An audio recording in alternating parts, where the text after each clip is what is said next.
Call the San Joaquin County Board of Supervisors meeting for April 5th, 9:05 to order.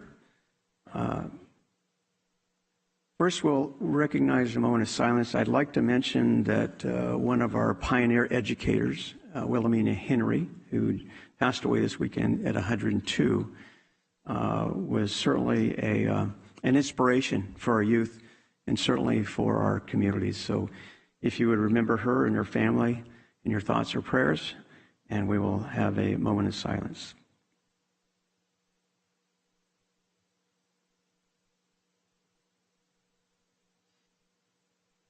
Thank you. Supervisor Laputa, would you lead us in the Pledge of Allegiance?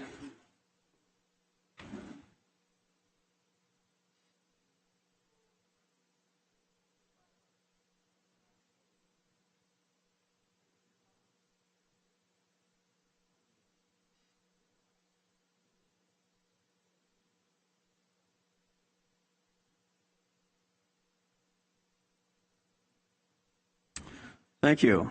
Roll call, please. Supervisor Villapudua. Present. Supervisor Rickman. Here. Supervisor Villapudua. Supervisor Miller. Here. Supervisor Patty. Yes. And Chairman Nguyen. Here. Thank you. All right, moving on to recognition presentations. First proclamation is Child Abuse Prevention Month. And if we could have the clerk of the board read the proclamation, please. Thank you, Chairman.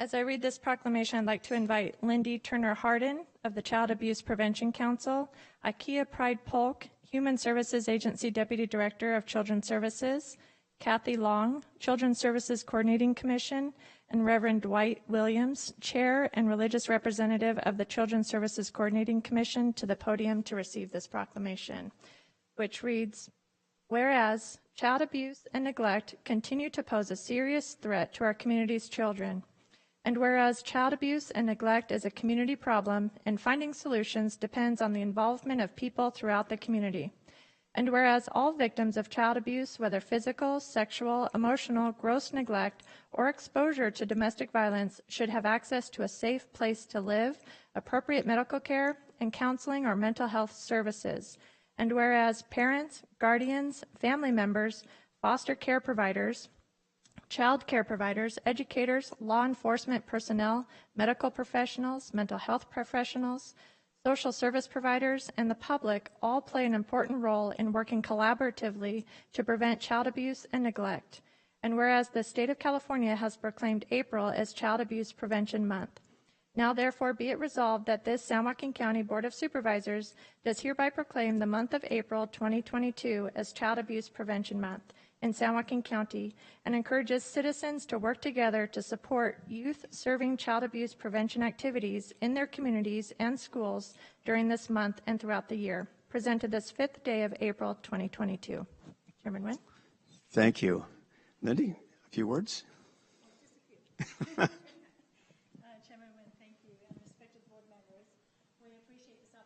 To focus our time and our attention on a public safety issue that is preventable, child abuse.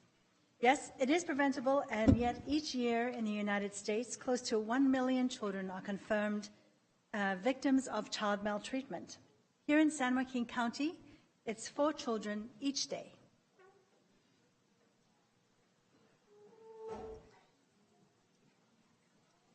And we're not talking about bad parenting, we're talking about clear, compelling evidence of abuse. In 2021, there were 783 substantiated cases of child abuse, all at the hands of their caregivers. At that rate, by the end of today, another 3 children will have been abused, another 21 by this time next week, and more than 1,000 children in our community will be abused by this time next year. Worse than abuse are the children who die at the hands of their caregivers. Tragically, the number of deaths by caregiver have doubled since 2020. We're trending in the wrong direction, and yet we know that child abuse is preventable. Vast bodies of research point to programs and services that are effective in reducing the occurrence of child abuse, and we need more often of them. You may have noticed the substantiated cases seem to have dropped since our last year's presentation. Tragically, the COVID-19 pandemic had a devastating effect on the safety of our community's children. In March of 2020, allegations of abuse and neglect quickly dropped by 50%, an indicator that those individuals who would normally be in contact with at-risk children no longer had contact with them. Children can no longer confide in their teachers, coaches, and doctors, and they suffered their abuse in silence while everyone remained on lockdown. As the community reopens, we have seen a steady uptick in reports, in child abuse and neglect reports, but this news is still not good. Unfortunately, child abuse continues to exist, and the cases we are seeing are far more serious and require a greater level. They require a greater level of intervention. Our children have been without help for too long. For many children, the effects of their abuse extend far beyond childhood into adolescence and adulthood, potentially increasing their risk for suicide, homelessness, generational abuse, and compromising their lifetime productivity. Recurring abuse interrupts neurodevelopment, which manifests itself in social, emotional, and cognitive impairments, the outcome of which is the adoption of unhealthy, risky behaviors, which can result in disease, disability, and social problems that make it impossible for these victims to finish school or have healthy relationships and otherwise thrive. And the costs of responding to the impact of child abuse and neglect are borne not only by the victims and their families, but also society.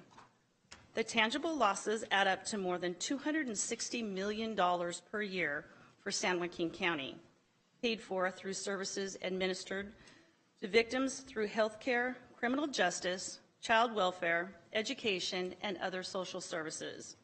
But the intangible losses, the negative toll on human capital, in fact, may represent the largest cost component of violence against children and should be taken into account when allocating resources.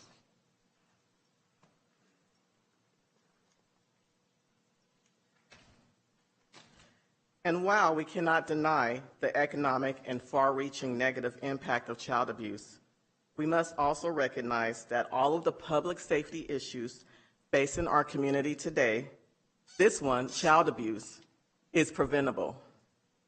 These wide-ranging health and social consequences underscore the importance of preventing abuse and other adverse childhood experiences before they begin.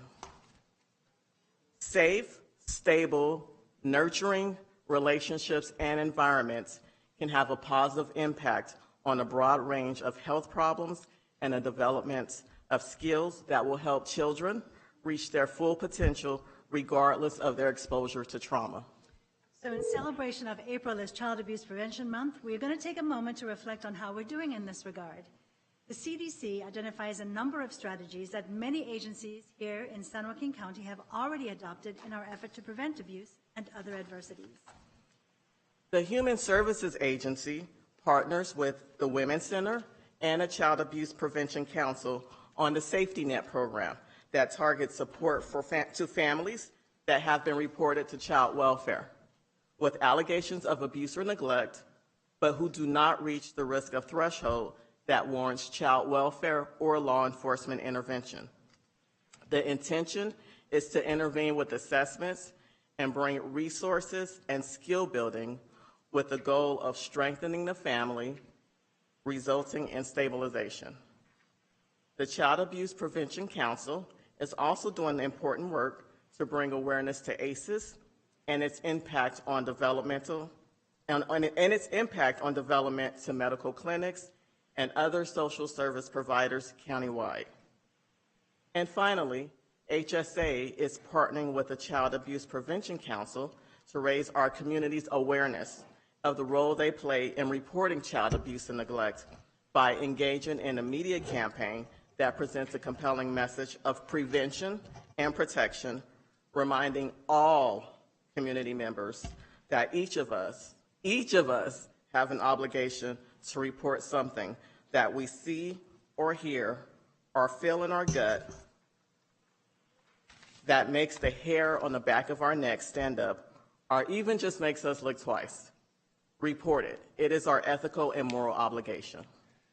The CAPC and the HSA have a strong partnership that delivers many important programs to protect children and strengthen families. And while they are great, there remains the need for continued funding and attention to our most vulnerable families.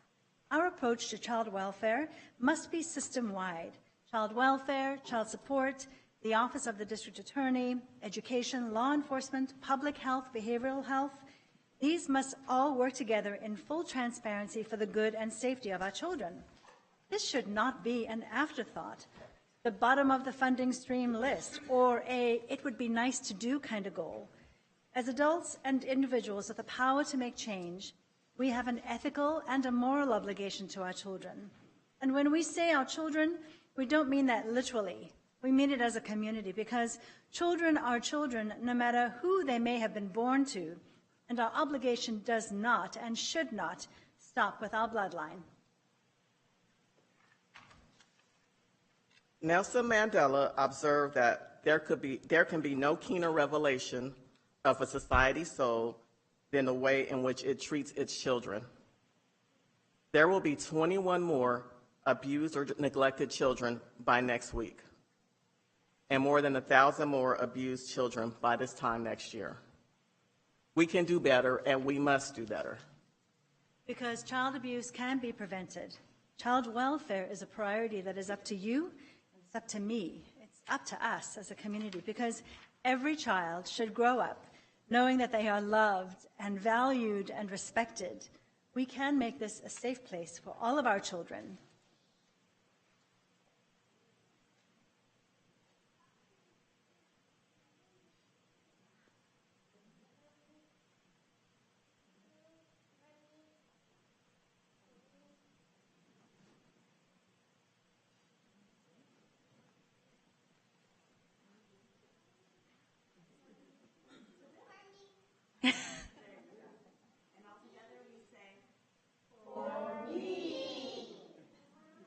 For them.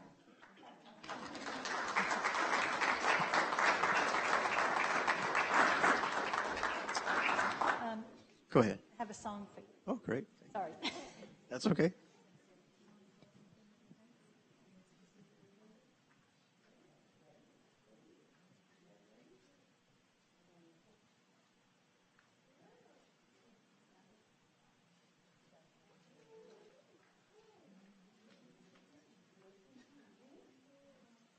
We just think that your meetings could use a little disruption occasionally.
The Children's Services Coordinating Commission will be hosting the 22nd Annual Child Abuse Prevention Symposium.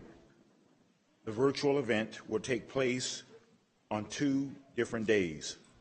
Thursday, April the 21st, from 9 to 10:30 a.m. with the title Cracked, Not Broken, the Kevin Hines story.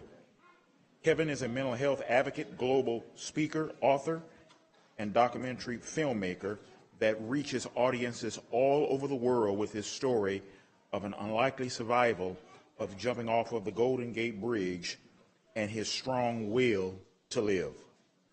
The second virtual event will be on Thursday, April the 28th from 9 to 10:30 a.m. with the title Listen to Understand, presented by Kevin Briggs.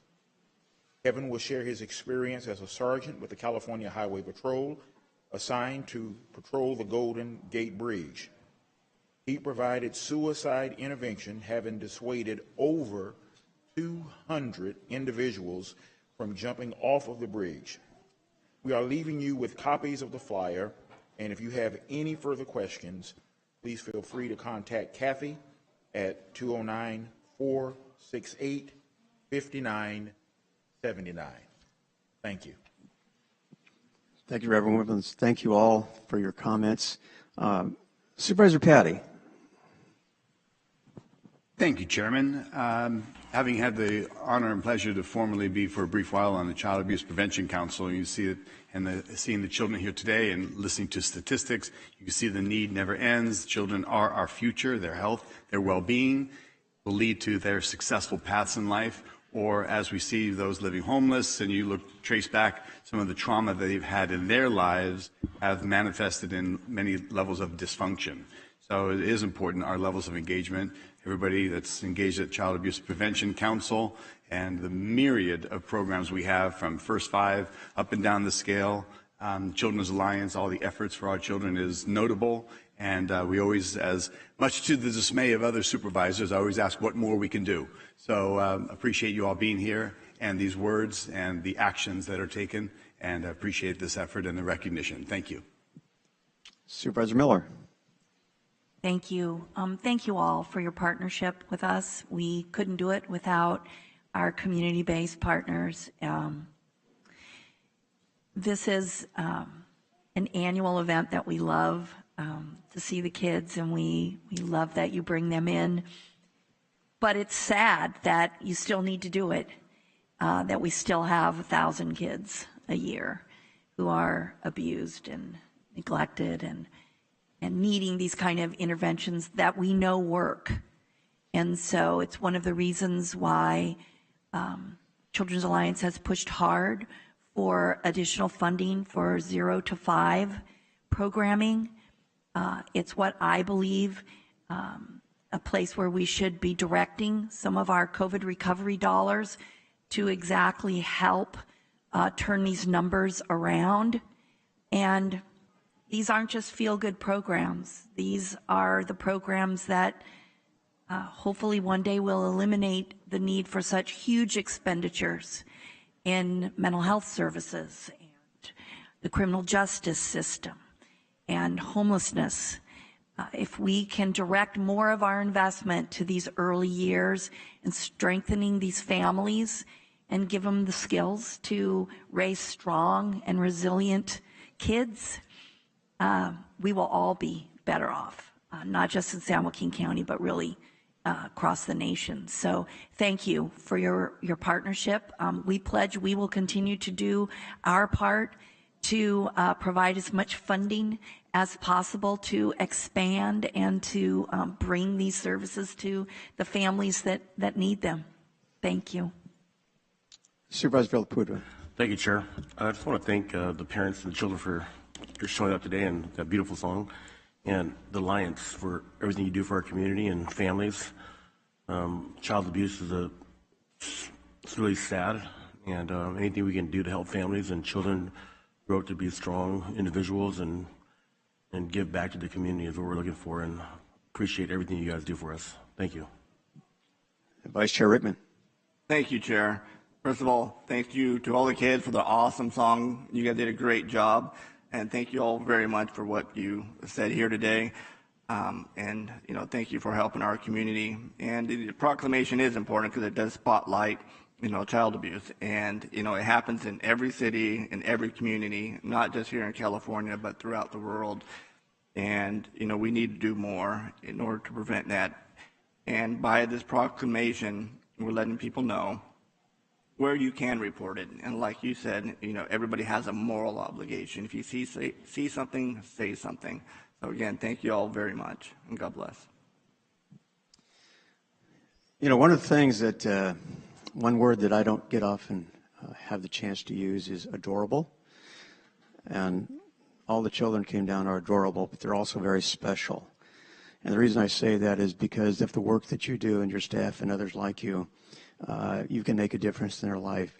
You had touched upon the lockdowns, and unfortunately, especially for those probably preschool, at least kindergarten through third grade, they lost 2 years of their life to really build upon for the future, and that will have a long-lasting impact upon their growth, development, and future success. And what you do in your programs help them to overcome that disadvantage, and by virtue of that, sometime in the future, hopefully they can realize not only their potential, but more importantly, remember the times that they were involved with the organization and other organizations that helped them to regain their success, certainly their confidence, and hopefully their dignity. And so I want to thank all of you and everyone associated with the children's abuse. And more importantly, I want to recognize that oftentimes in government, we look from the 30,000-foot level. We look globally, when we consider 800,000 residents. And the fact of the matter is that each one of those children is special and individual. And sometimes, and I know you don't, but sometimes we lose sight of the fact and we look at numbers when we really should look at individuals. And each one of those young people hopefully will maximize their potential and be successful by your work. So thank you all for that. And with that, I'd like to give you a proclamation if you want to get a picture. No, absolutely. That'd be great.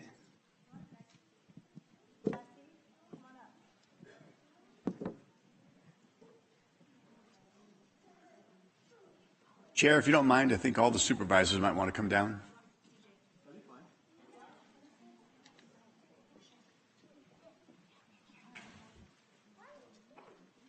Come on up, CPC staff.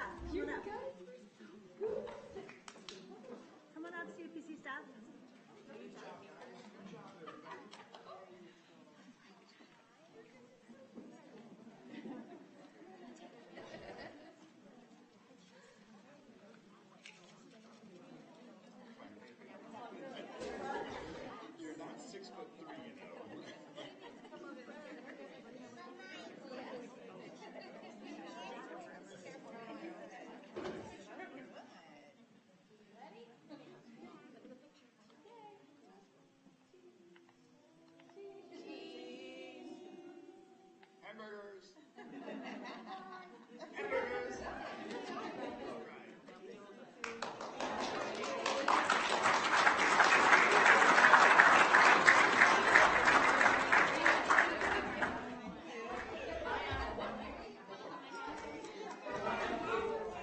Thanks, Joe.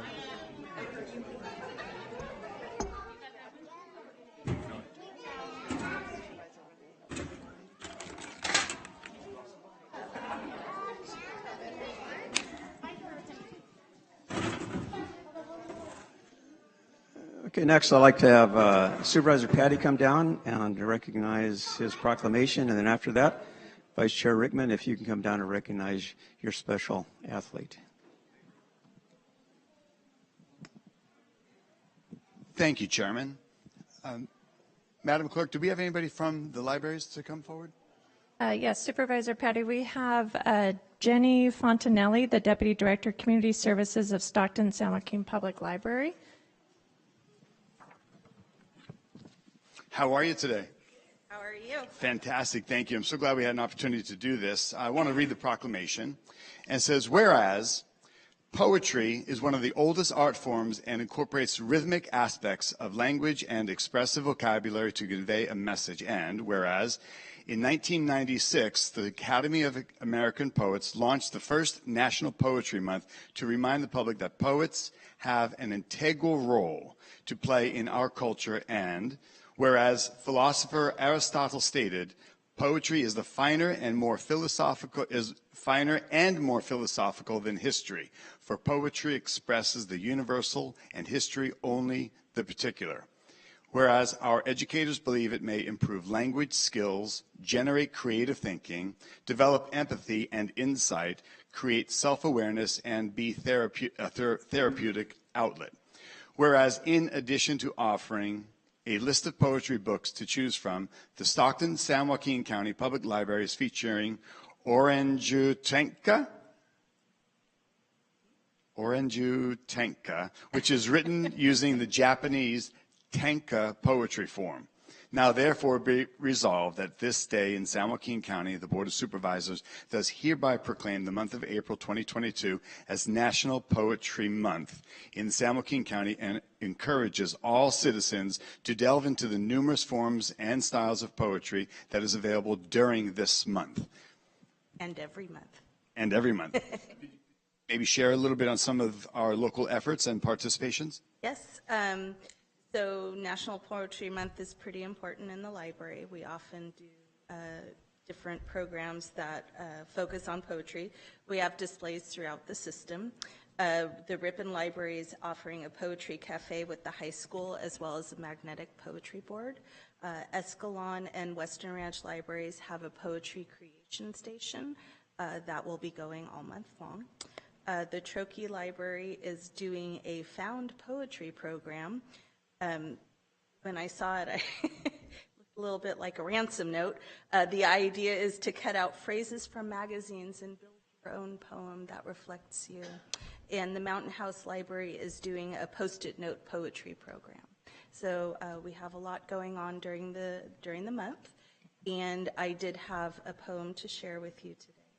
One of my favorite forms of poetry is the limerick.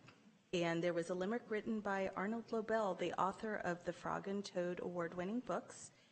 And it goes, books to the ceiling, books to the sky, my pile of books is a mile high. How I love them, how I need them, I'll have a long beard by the time I read them. Outstanding. And as we see the children coming in today in that future, and we know that poetry is oftentimes a great reflection and an opportunity for them to be expressive, absolutely, as well as an opportunity for recognition and career growth, as well as national recognition like Maya Angelou and our own Brandon Leaks from Stockton, who had won national acclaim. So I think it's wonderful that we have the opportunity to recognize the form of art and literature and an important part of our creativity and of our community. So thank you very much. Glad you're here for the proclamation. And I'd like to see if anybody up here would like to express any words. Well, poetry is a beautiful thing, and I don't know anything about it, but no, thanks for bringing it forward. Very nice. Supervisor Rickman. Thank you, Supervisor Patty, and thank you for being here. And art and poetry is such an important part of our culture and here in San Joaquin County. It has a positive impact on our children and adults, and it gives people a way to express themselves. So thank you very much for bringing this here before the board, and God bless. Supervisor Miller. Thank you. I just want to thank the Stockton San Joaquin Public Library and all of your staff for all of your efforts to raise awareness of all forms of art and literacy, literature, poetry. All of you at the library, you bring so many creative programs and different ways to experience to our kids and our adults. And so we thank you for that. And we're pleased to be partners with you in this, bringing this tremendous educational resource to our residents. Chairman Nguyen. Thank you, Supervisor Patty. I don't pretend to be a literary aficionado. However, I do remember in grade school having poetry and the iambic pentameter and all those things. Probably and it's been obviously decades, but probably the poem that I remember most was the Charge of the Light Brigade, Alfred Lord Tennyson. So half a league, half a league, half a league onward. And anyway, that kind of inspired me. And then I saw movies involving the same topic, et cetera. So thank you for what you do. Thank you for obviously educating our children in regards to a broader awareness and certainly appreciation for language. And by virtue of that, hopefully we will have more students who are more capable, especially in the area of writing and creativity, which is critical to their development. So again, thank you. So I do have a proclamation, and I know Tim Ulmer's busy today, but we can wave to the public cameras and go on our way. Thank you.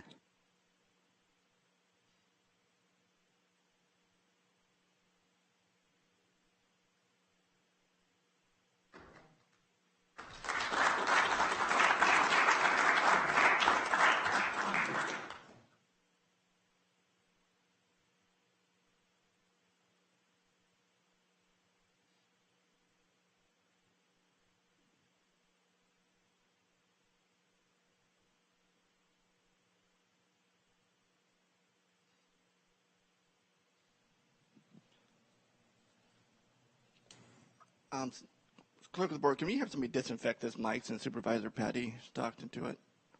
What's that? No, I'm just joking with you. Kalila, please come down here.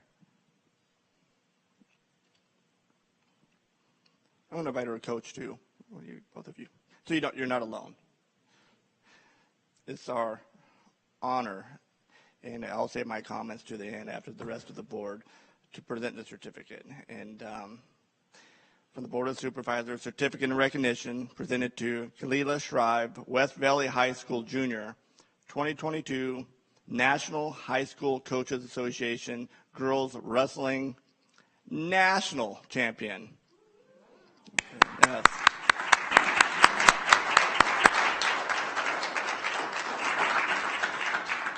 In recognition of her athletic achievements in the sport of wrestling, winning her second master title at the Joaquin Southern Regional and winning the 2022 California Interscholastic Federation Girls High School State Championship at 160 pounds.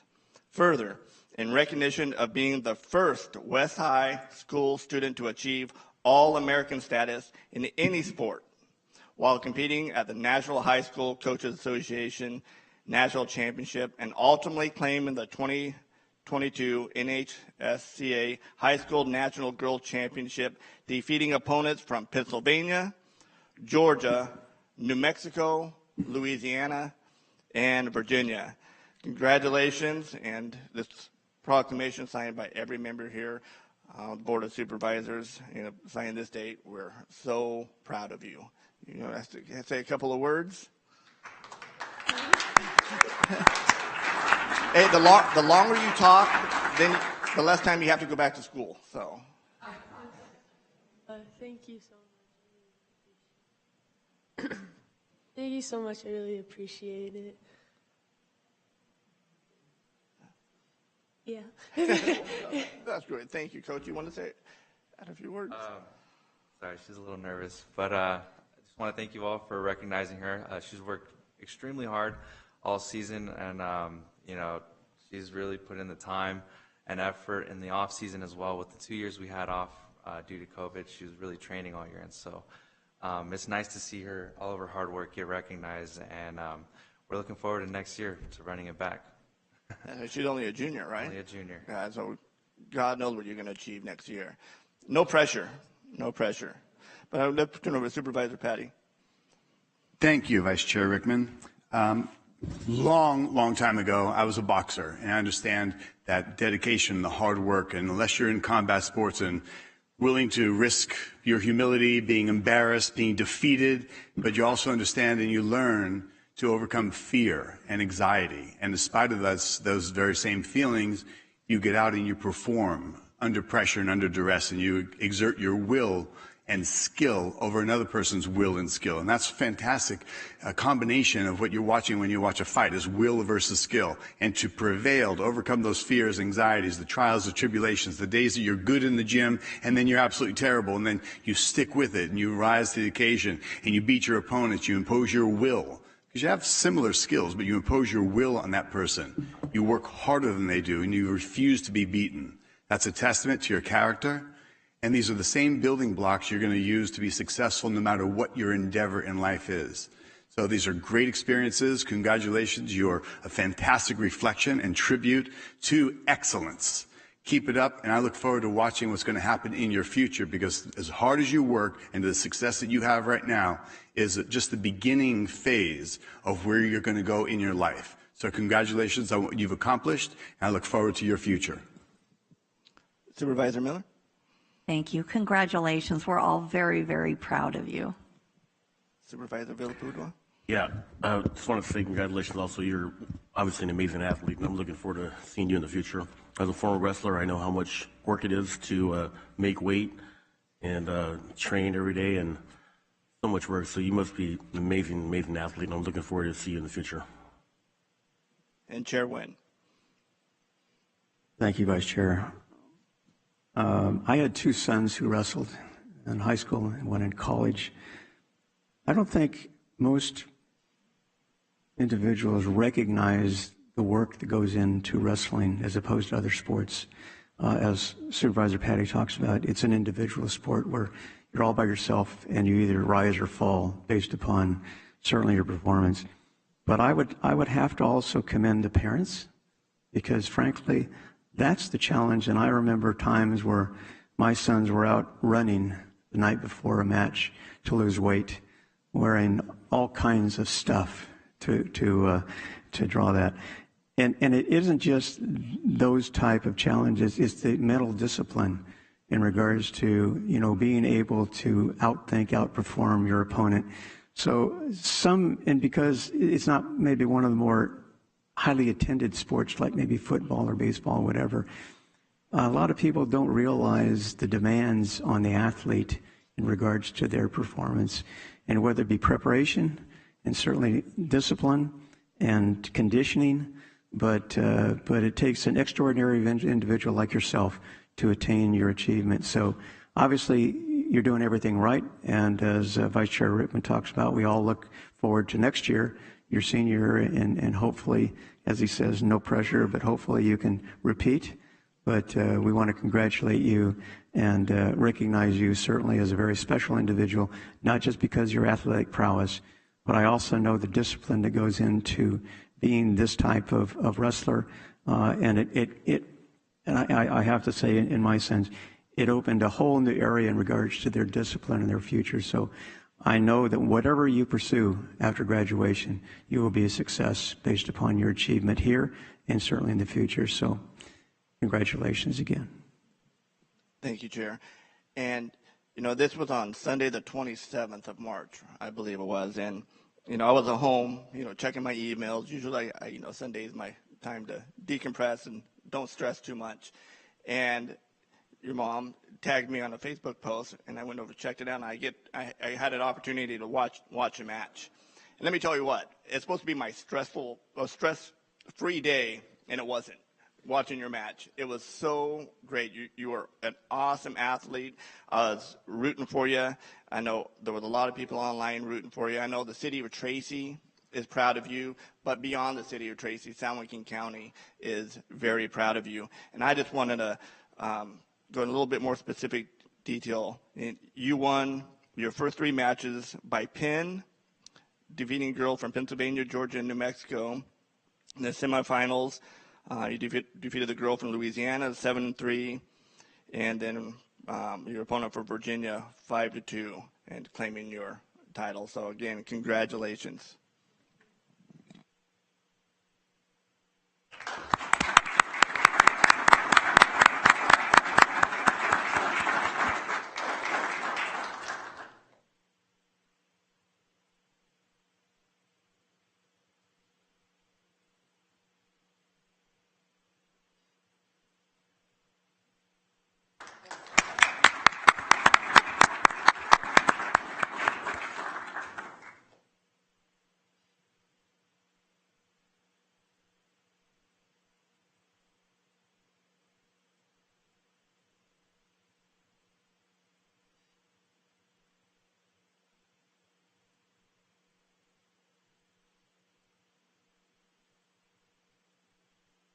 Vice Chair Rickman, is it my interpretation, did you hear Supervisor Villalpudua challenge a wrestling match to our state champion, to our national champion?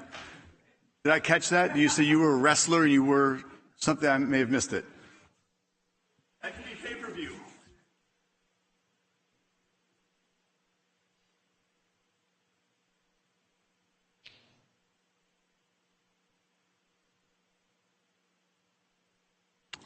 Okay, moving on, we have public comments. Now is the time for public comment on matters within the jurisdiction of the Board of Supervisors that are not listed on the agenda and minutes, appointments, consent calendar, and closed session items.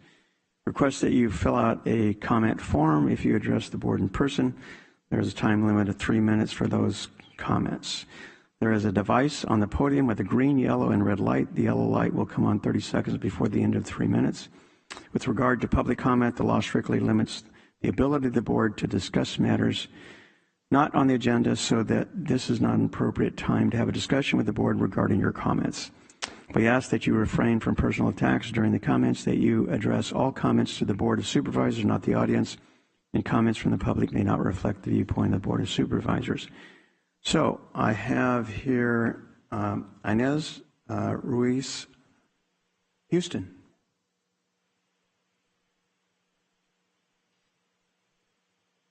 So thank you. Thank you, Chairman Nguyen. Thank you, Board of Supervisors, for giving me the opportunity to speak to you all today.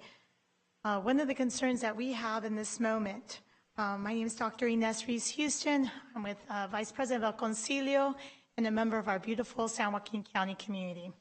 One of the things that we're asking for is we're concerned of the changes that's happening with HR support, asking uninsured residents to pay $100 for vaccinations and testings for themselves. We are in a crisis of money. And one of the things that we do every day is we're out there promoting testing and vaccines. It's a very important thing for us to continue to do, especially with this COVID wave that's coming with Omicron BA.2. And again, we have been out there on the front line, on the ground. One of the reasons we think this is very immediate and a call to action for us to continue to offset those costs so all residents have access to equity in health. This is one of the very simple things that we can all do as a collaborative community, is to help our families get to where they need. We know a lot of our families, I had a father work 6 days a week. Only one day he would rest, if he was lucky, and that was on a Sunday, to take us to church. We've been blessed, a lot of us were able to put up clinics, testing and vaccine, especially when we're talking about testing, just to find out, are we positive or are we negative? In our community, we are multi-generational homes. I have to work every day, but when I get home, am I going to get someone sick? We're asking for you all to please keep this free for the test, free for our families, free to protect our families. This testing is so important. We still have anywhere from 60 to 100 people on a Sunday between 9 a.m. and 2 p.m. because we have open arms. Come, test with us. Check to see if you're positive, negative. And more than anything, it's about the opportunity to continue to work. Because we may have an employer, I hear a cough, or I hear a sneeze, go home. But if I have a place to go get my free test and a documentation that says I am negative, I can work. That's all we're asking, is access to have freedom to be able to do this. Access, availability for our multi-generational families. And with the last 30 seconds I have here, it's about whether am I going to spend money on a test or money for gas to work. This is what it's all about. Our families cannot afford $100 to get tested to know yes or no. They need that money so they can have gas to go to and from work so we can keep our working families working. Thank you for the opportunity. Thank you.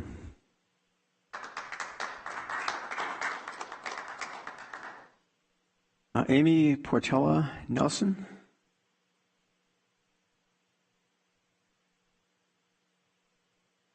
Good morning. My name is Amy Portello Nelson. I am a Stockton resident and the Health Equity Programs Director at Little Manila Rising, and I'm here today to address the announcement from the last board meeting stating that HR support is asking uninsured residents to pay $100 for vaccination and testing at their sites. Over the last year, our staff has worked tirelessly to educate Stockton residents about COVID and increase vaccinations and testing rates, especially in communities more vulnerable to COVID hospitalization because of existing health inequities. During this time, we've done door-to-door canvassing, focus groups, tabling at events, and co-hosting many vaccine and testing clinics, allowing us to listen to thousands of residents who have shared their thoughts on vaccine hesitancy. The biggest barrier we've seen has been distrust. Many people have shared horror stories about how they or their families have been treated by the healthcare system or government agencies.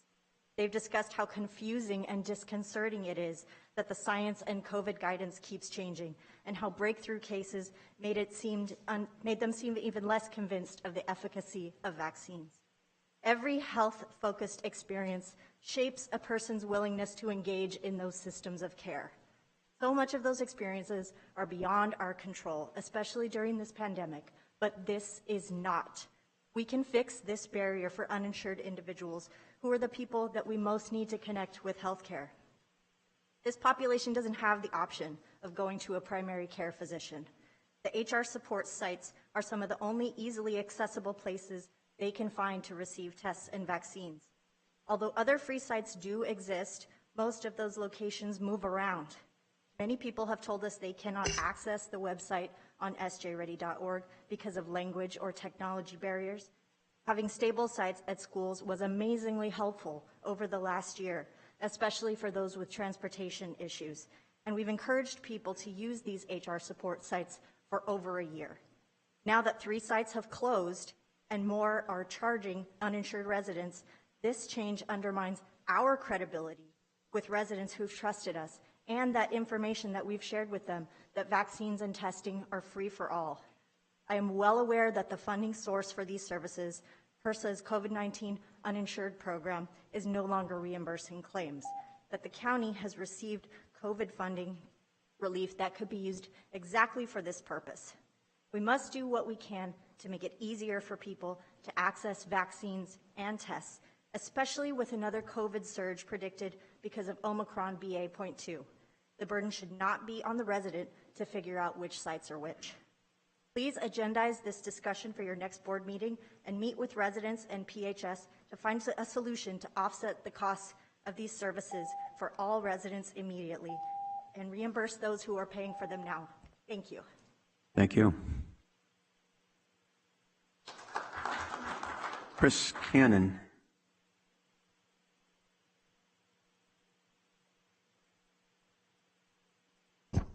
Good morning. How you doing today? Good.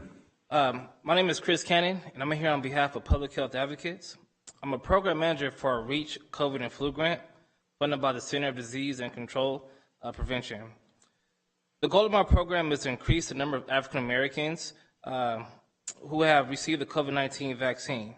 I'm here today to ask the Board of Supervisors to address the recent changes from HR support, requiring uninsured residents to pay $100 for vaccines and testing at their sites.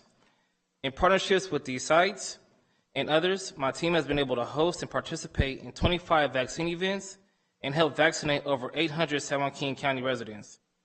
Through our efforts, we have learned about barriers to vaccination, including how few sites offer these services and that people are confused about if the vaccine is free or requires payment. The county has been given millions of dollars of COVID relief funds and is set to receive almost $70 million in their second round of disbursement this coming May. We need these funds allocated to offset the cost of residents immediately and reduce and not exacerbate the existing barriers and confusion that may cause a ripple effect to perpetuate the lack of trust between minorities, government, and public health institutions. We cannot create barriers for some residents and access to these services. Thank you for your time. Thank you. Deanna Diaz.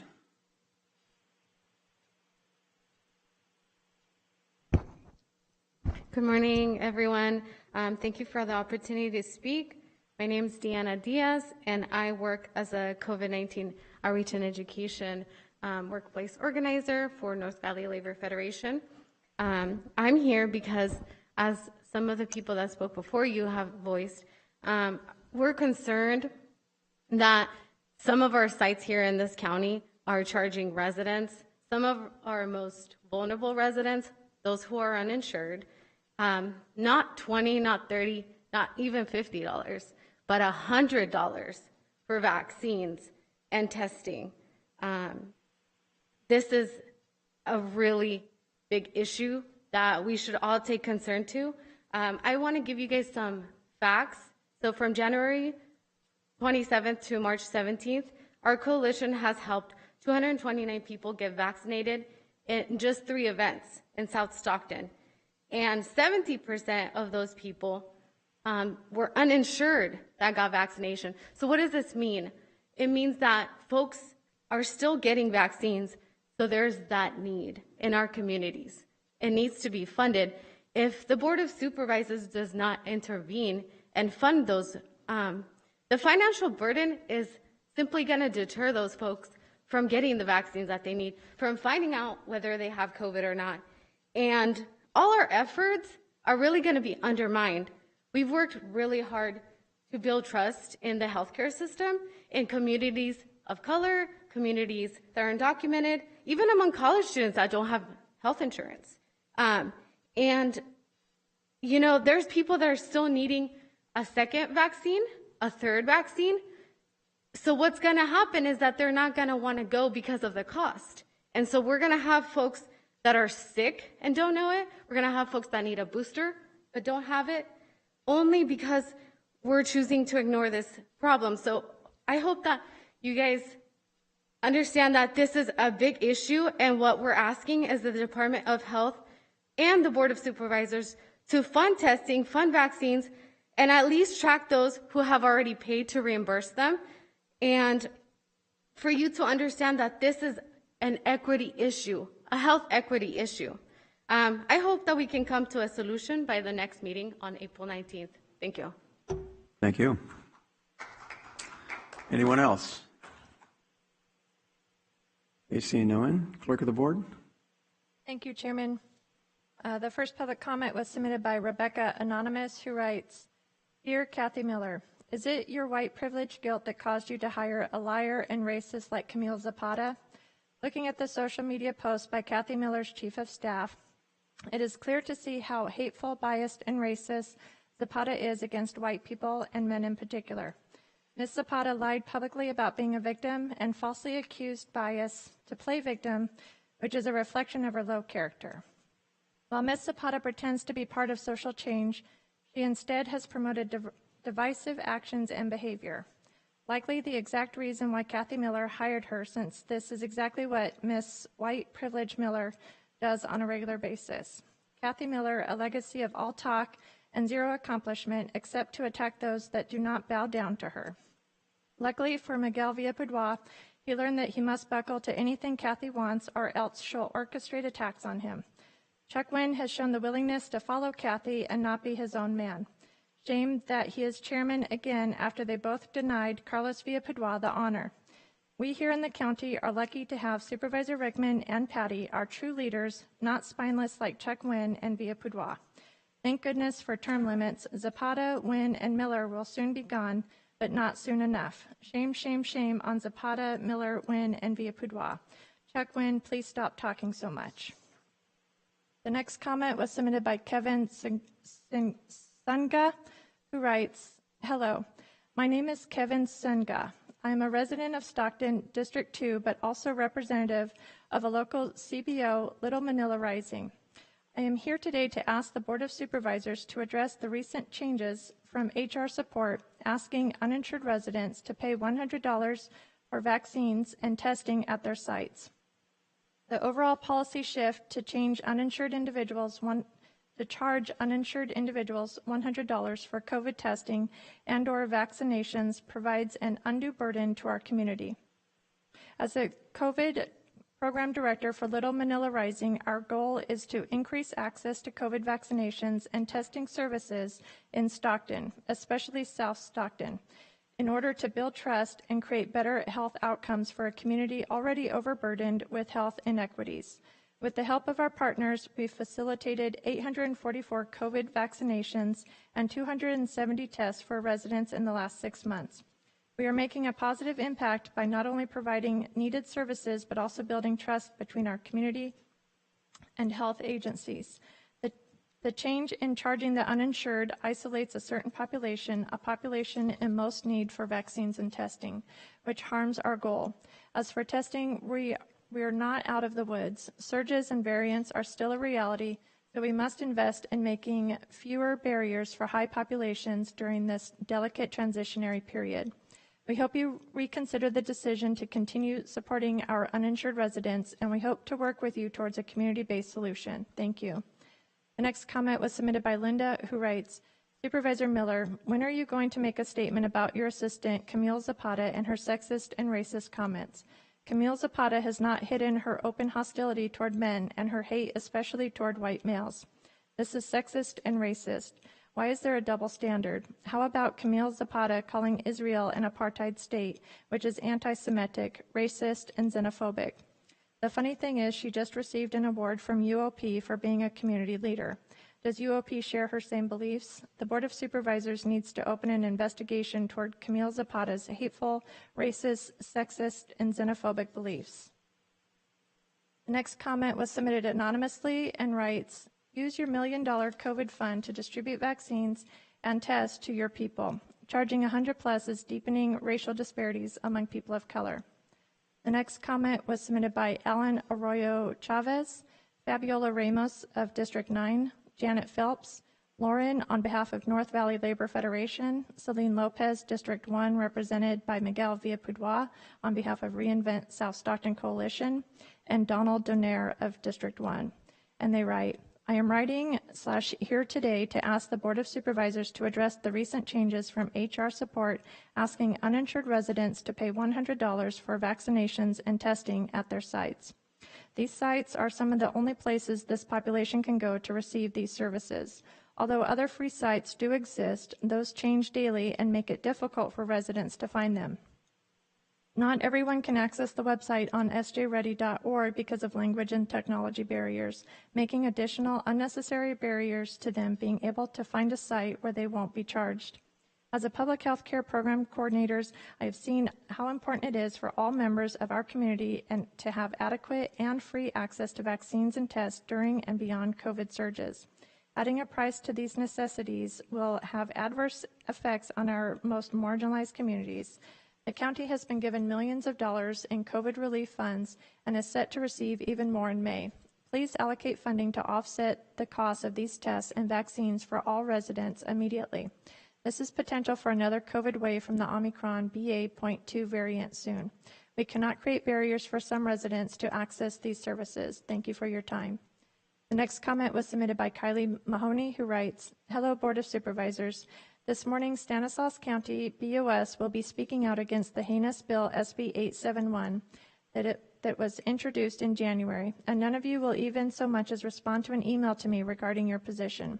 I have sent all of you information on multiple bills asking you to publicly oppose as our own Assemblyman Carlos Villapudois is remaining silent. Our own Senator Susan Eggman does not return or accept phone calls from her constituents to understand why she won't take a clear position on this. I find it ironic that you have proclaimed this month as Child Abuse Prevention Month, yet have stayed silent on actual acts of child abuse that are on the table at our Capitol in the form of these bills. These are the bills that will be heard today in their first committee, 9 a.m., AB 2223. This bill will allow the killing of newborns and legal protections for those that assist. I wish I were making this up. 1 p.m., AB 1464. This bill would require sheriffs and peace officers to enforce public health orders. This directly undermines our CA and U.S. Constitution. 1:30 p.m., SB 1184. This bill will change the California Medical Privacy Act to authorize a healthcare provider to disclose your child's medical information to a school-linked services coordinator. This rewrites HIPAA policies. I hope this is not the first time you're learning about these bills. Your public opposition is needed. The next comment was submitted by Gary Moore, who writes, Hello, we have so much more traffic on Von Sostin Road during the shift changes from Pro Lodges, more than 100 vehicles an hour. which most are exceeding the posted speed limit of 35 and also passing on the wrong side, going the wrong way down Hanson. The school is a very dangerous area. The Prologis employees treat our neighborhood like a personal racetrack. The children walking to and from school on roads with no sidewalk are being subject to vehicles going freeway speeds only a few feet away. It's illegal to walk on a freeway, but it's okay for them to have encountered the same conditions walking to school in the neighborhood. The only safe and smart thing to do is to close Hanson Road overpass to traffic except emergency access. Thank you, Gary Moore. And the next comment was submitted by Rochelle Cole, who writes, "Good morning. I cannot afford to spend the gas to be present, so first thing I am requesting for copies of the over 200 pages the board received from the state on the lawsuit. Second, we demand Kathy Miller be transparent with her homeless project, wherein she received millions of dollars. We want to see where the money went. The homeless is not getting better. In fact, it's only getting worse. It's sad when my 10-year-old carries a knife for protection to leave his hockey rink in fear that he may have to protect his little sister or himself. Third, I have still yet to have a response from Dr. Park in regard to where her data is cited from and why she refuses to use data from our county. Lastly, for those who still trust that vaccine, look up VAIDS. It's real vaccine-acquired immune deficiency syndrome. Have you had a booster? How about 2/3? Then you should be getting tested for AIDS. Isn't that right, Dr. Park?" And the next comment was submitted by Mason Taylor, who writes, "My name is Mason Taylor, and I am commenting on behalf of Public Health Advocates California COVID Justice Initiative. We are advancing state legislation to address the disproportionate impact of the pandemic on communities of color, rural communities, and other groups that will continue to have a harder time recovering long-term from the impacts of these last 2 years. San Joaquin County has been severely impacted as a whole by the pandemic, and some jurisdictions, such as Stockton, rank in the very high need category for the statewide COVID Recovery and Vulnerability Index. This is not the time to be making it harder for uninsured people to access preventative care such as vaccines and tests. If we have learned nothing over the last 2 years, it should be that we are only as healthy as the least healthy among us. At Public Health Advocates, we implore you to reconsider the HR support contract."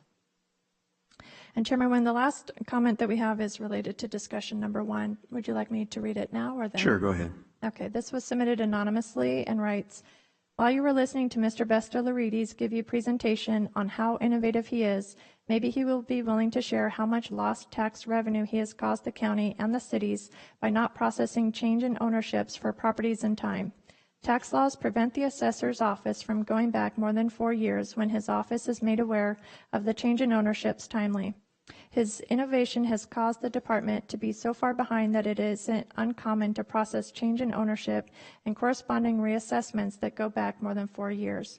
Not to mention the burden this puts on taxpayers when they get 4 years of tax bills all at once with the same due dates. This sure doesn't sound like innovation or good customer service.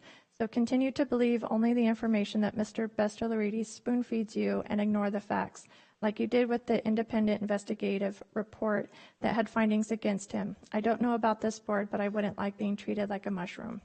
And that concludes our comments today. Thank you very much. Moving on to the minutes. Any suggested changes, modifications, revision to the minutes for February 15th, 2022 and March 22nd, 2022? Barring any changes, motion to approve. Second. Okay, well, first and a second, please vote. Chairman Nguyen, it looks like we have Jay Wilverding and Mark Miles set up to vote, so I'm going to take a roll call vote and then make sure that they're not on there. Otherwise, the vote won't go through until they vote on it. Oh, gee. It's a technical issue, and it looks like Supervisor Villapudua has stepped away. So I'll start with Supervisor Rickman. Yes. Supervisor Miller? Yes. Supervisor Patty? Yes. Chairman Nguyen? Yes. And for the record, Supervisor Villapudua is absent for the vote. Okay, thank you.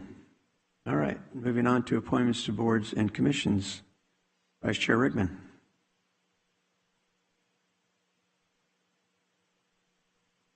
Thank you, Chair.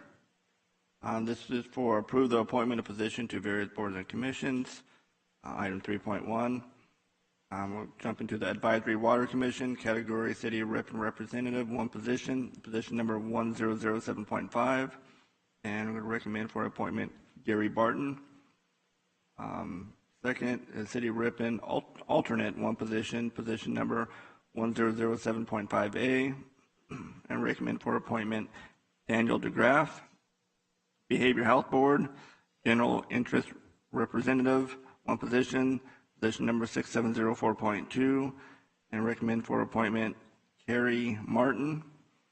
Escalon Cemetery District Board of Trustees, category as trustee, one position, position number 2801.3, and recommend for appointment Tim McKinsey. Revolving Loan Fund Board of Directors, category at-large representative, one position, position number 5606.2.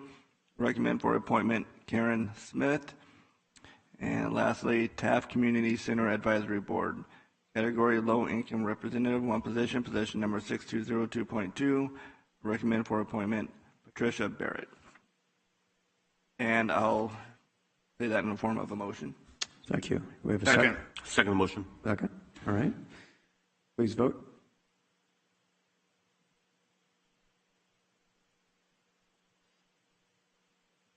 And that's adopted 5-0. Thank you. General government consent or consent items in total. Anyone wishing to pull any items?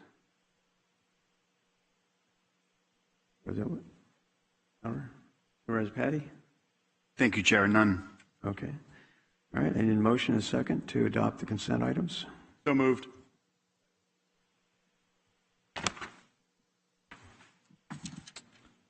Please vote. And that's adopted 5-0. Discussion. Item number 1, oral presentation on Assessor Recorder County Clerk's Innovation Projects. Mr. Besseridis.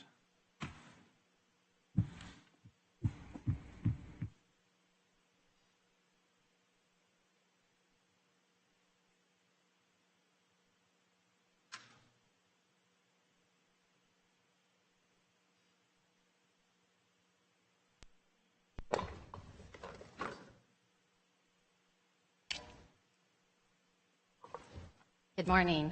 Morning. Good morning, Chairman Nguyen, members of the Board of Supervisors. I'm Karen Johnson, the Assistant Assessor Recorder County Clerk.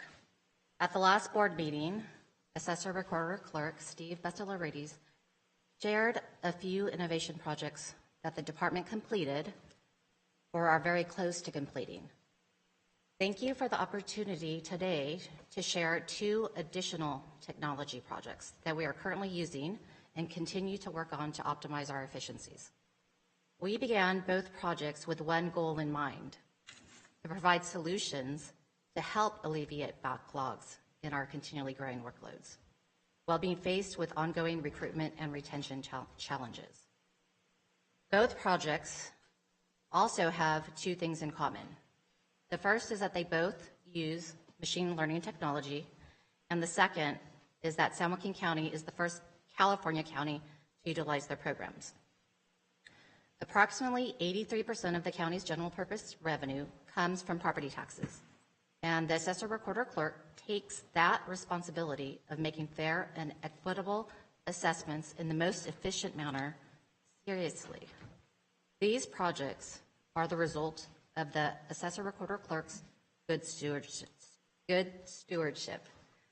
Now I would like to introduce Michael Brooks, founder of Assessment Econometrics, and he will be reviewing our mass appraising program.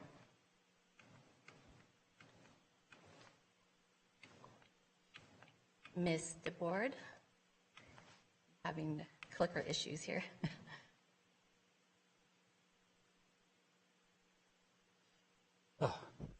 Thank you, Karen. My name is Mike Brooks. Thank you, Your Honors, for letting me introduce myself and present my part of the program. Essentially, this started out with a conversation between Steve and I, and a series of conversations, which included Karen and Wakar. We developed what we think is an incredibly good product. It's a very simple goal, which is we want to be a leader in innovation and accuracy. You remember years ago, Vince Lombardi said, strive for perfection and you'll achieve excellence. This is what the basic goal is. How are we going to do this? We're going to do it with very accurate appraisals that are going to be market defendable. And again, Mr. ADIS. Main goal is to basically remain an advocate for the property. So Next slide. there we go. Good. So how do you do this? Well, California is kind of unique. California is rather unique. Typically, most jurisdictions just have a single statutory lien date, such as you do for properties that are not in transfer. However, California is different. Instead of 163,000 assessments you have to do a year, you effectively have to be on board to do 2 million assessments a year, because any sale can occur at any time on any month. So you have a statutory date, and you also have the Proposition 13 date. So that becomes a fairly daunting prospect. So how do you do this? You use machine learning. At the backbone of the first part is a series of multiple regression analysis, and also basically other algorithms that deal with pulling best comparables, which I'll explain as we move along. So the concept is very simple. It's a triage concept. Most properties can be dealt with very quickly. And again, at the backbone of this is a series of multiple regression analysis and machine learning. This allows you to effectively process, calculation-wise, 11,000 parcels a minute. So the reality is they can either load in data either singularly or as a batch and get those results very quickly. They can process those very easily. The next level, of course, is not all properties stay the same. They change for a variety of reasons. And this kicks in your Proposition 8. They could be additions, damage, and so forth.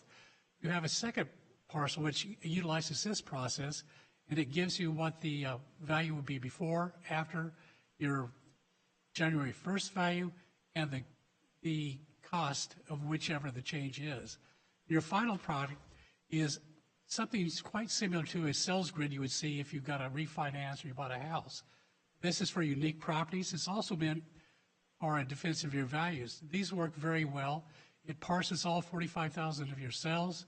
It does this in less than about 2 seconds, and it gives you very highly accurate appraisals.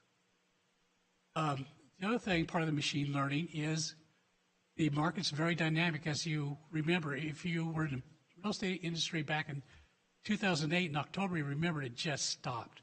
So markets can change on a dime. This process actually allows you to do this almost in real time. Instead of the typical distributive lags, it actually corrects these processes on the fly, and it does machine learn. So how accurate is it? For the multiple regression of first and the machine learning for the first tier, there we go. 80% of the properties will be within 10%. Again, you're talking about 11,000 parcels per minute, so you can actually parse your sales prices as they come through very quickly to see if it's reasonable and it needs more analysis, whether it's because of a Proposition 8 or do you need more detail because the property is unique. For properties which are more unique or you want to get them ready for an appeal, basically it can process these properties within about 2 seconds. It gives you, it parses 40,000 cells. It'll give you your best 30 comparables to choose from. The appraiser can make an appraisal judgment, or you can also use a batch method, which will select your best 6 for you automatically, and it eliminates any outlier cells before they come in. This is very highly accurate.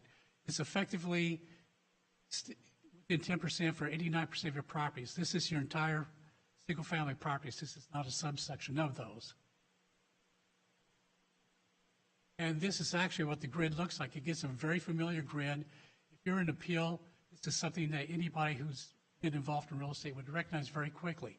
Those are market adjustments. The property also then gives you a reconciliation process, so you actually have, you can choose up to 6 comps. So you can actually choose your best comparable sales, and it also does net gross, net, and also an overall average to give you your best value. And again, highly accurate. So what are best practices? If you see the, I don't think it's working, Mike. oh, okay. So if you notice the blue line, that is for the IAAO standards for best practices. That basically wants a good jurisdiction to be within 10% accuracy. If you look at the red line, this is what we've been able to achieve. And a large reason because of this is because Steve has a very, very good organization. They're very good at getting their data. They're very good at correcting their data. And they're actually quite exemplary. So the red line above the blue line is where it actually exceeds expectations in the mid area, which is the best projection, by actually quite a bit. The areas where the red is below, it's less likely to make a mistake than your standard best practices. So what does this look like if you're actually looking for the standards? Your grid is IAAO standards want a 90 to 110 for best practices. These models, there's actually a series of them, project with a 98 to almost perfect one. COD, which is your average variation between your sales price, best practices, 5 to 10%. This exceeds those practices. For the quick analysis, it's within 8% on average, and for a detailed, if you will, sales grid, they're within 6%, which exceeds it. PRD, this is a measurement of, if you will, discrimination between values of properties. If you come up with a value that's less than 0.98, it means you've actually inadvertently overpriced your higher price of properties. If it's 103 or below, you've actually overpriced the lower type properties. In other words, you've actually created a accidental discrimination. In our case, this model predicts darn near perfectly. It's almost at 1. So there is no discrimination against any class of properties with respect to value. This is an ad valorem property tax state. It is still based on value at its base. So what's the future for the GIS is we can actually improve these. Right now, your system doesn't have a whole lot of land data. The model we developed, I used quite a bit of it, but this is the next step. And in this case, I just grabbed Brookside Golf and Country Club as an example. So you got actually, if you look at this very quick, there's actually 6 factors you can actually start including into your appraisal. First of all, you have a golf community. The second thing, you have a water influence, whether it's the river or whether it's Calaveras or whether it's the San Joaquin River. Also, you have tertiary tier golf properties. You have a golf community. You have properties along the fairway, and you have properties along the left. And if you look to the illustration at the left, you can also see they have different shapes. There is a tipping point where shapes become a major driver. And if you notice at the bottom along the river, there's actually fairly busy traffic. So you could have a noise and traffic influence. Those are 6 influences that are just low-hanging fruit.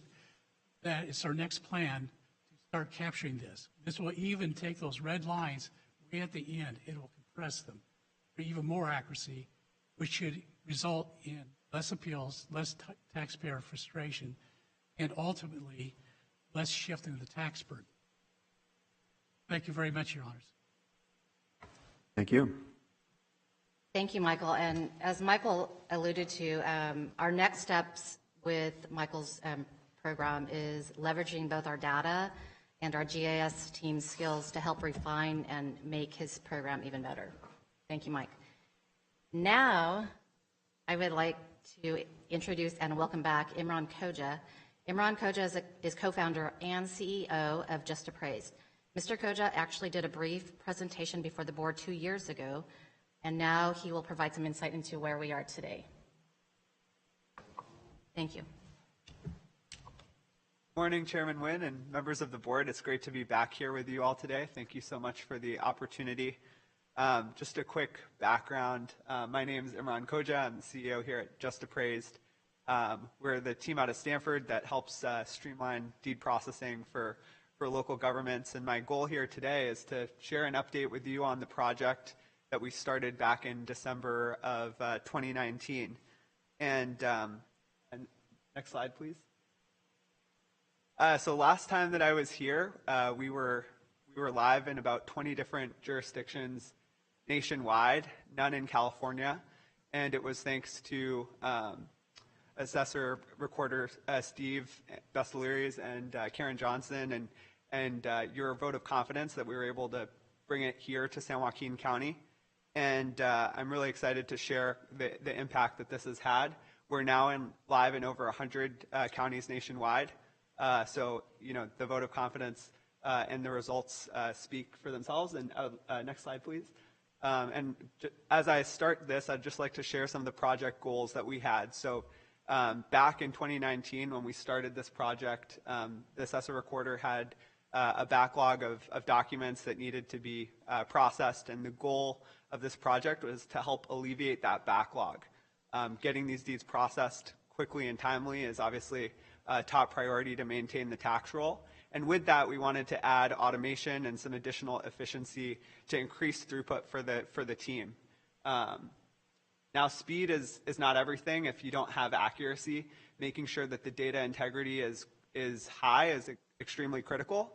And so that was another goal of the project, not only to increase efficiency and throughput, but also to do that with best-in-class accuracy to maintain that integrity of the tax roll. Next slide, please. And so just to share some of the outcomes, since the project has gone live, we've actually trained the algorithms here on county data. We're seeing 96% average accuracy across county documents. So we're able to maintain a high level of accuracy. And when you pair that with staff review, that accuracy gets very close to 100%. So our goal is to do the heavy lift to tee up staff so that they can knock it out of the park and maintain 100% accuracy on the tax roll. The second outcome is to eliminate the backlog. And 2 years ago, there was a record number of documents outstanding. We're now processing documents, simple documents that are within weeks of recording. And the San Joaquin team, when fully staffed, has been able to process roughly 4,000 documents per month using Just Appraised, which is twice as much as they were doing before when fully staffed. So those are outcomes that we're excited by, and we appreciate the opportunity to share these with you today. Next slide, please. I also want to kind of emphasize the fact that San Joaquin was the first county in California to embrace this technology, and we're very excited to show San Joaquin's leadership across other counties in the state. So we now have another 6 or 7 counties that are working, that are moving towards being operational, and that number will probably climb closer to 10 or 12 by the middle of this year. And the value of that to the county here is that anything new that we're working on, we bring it to you all. We are able to share those ideas, solicit feedback, and make it available for testing and improvement so that San Joaquin County is able to reap those benefits first. So we really appreciate that partnership that we have with the county here. Next slide, please. And the last thing I want to share before I wrap is just how much we appreciate this partnership and our vision for the future. So, one of the things, like our company's mission is to create trust and transparency between the government agencies that we serve and the public. One of the ways that we have expanded on this vision is to develop an online scheduling portal for taxpayers to make appointments so that they don't have to, miss work and wait in line. They can schedule something like booking a haircut. They can do that for making a passport appointment, a marriage license appointment. And since going live with the county, we've booked 1,600 applications have been processed to date since then.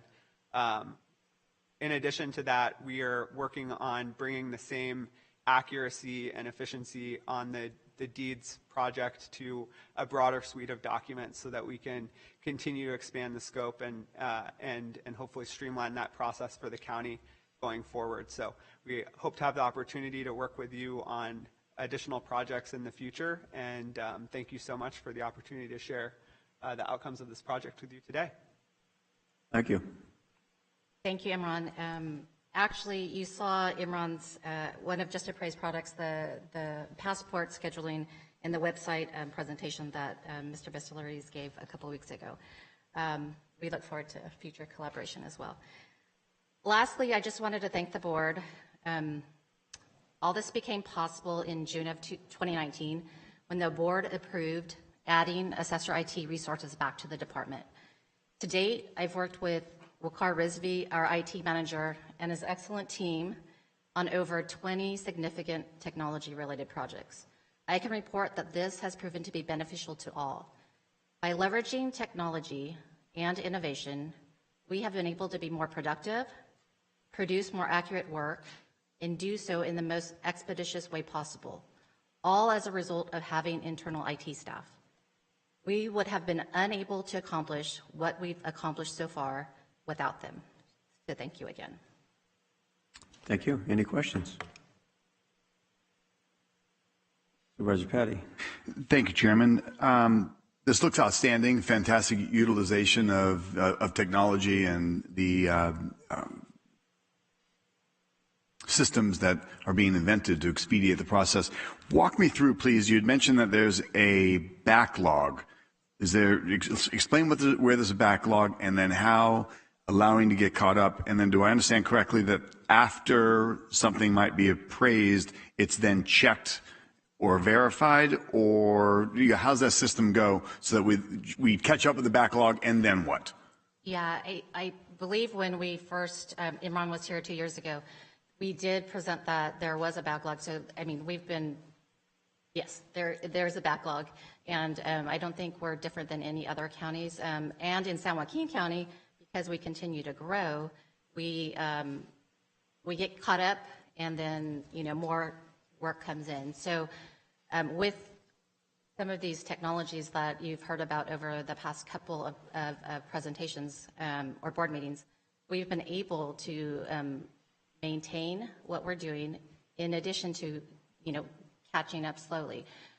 When the deeds get processed through Just Appraised, as you were saying, Supervisor Patty, the machine actually does we call it kind of OCR on steroids, and that data gets put into our property tax system and allows us to do a cursory review over the data and be able to process more documents. When before we were actually having to do manual input on most of the documents that we were working on. So instead of two functions, you can focus your staff time on one function. So if we get rid of the backlog, we're able to process more of the finished product. Yes, and really the end goal, and maybe Imran could explain more what they're doing in other counties, is to really automate all of the, let's just call them simple sales through the system without really having anybody look at them. Understood.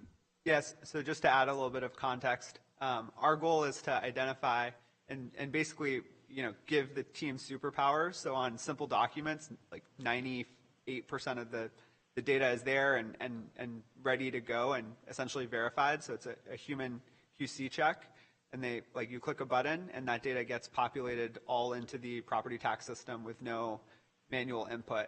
Now there are simple documents and there are more complex documents.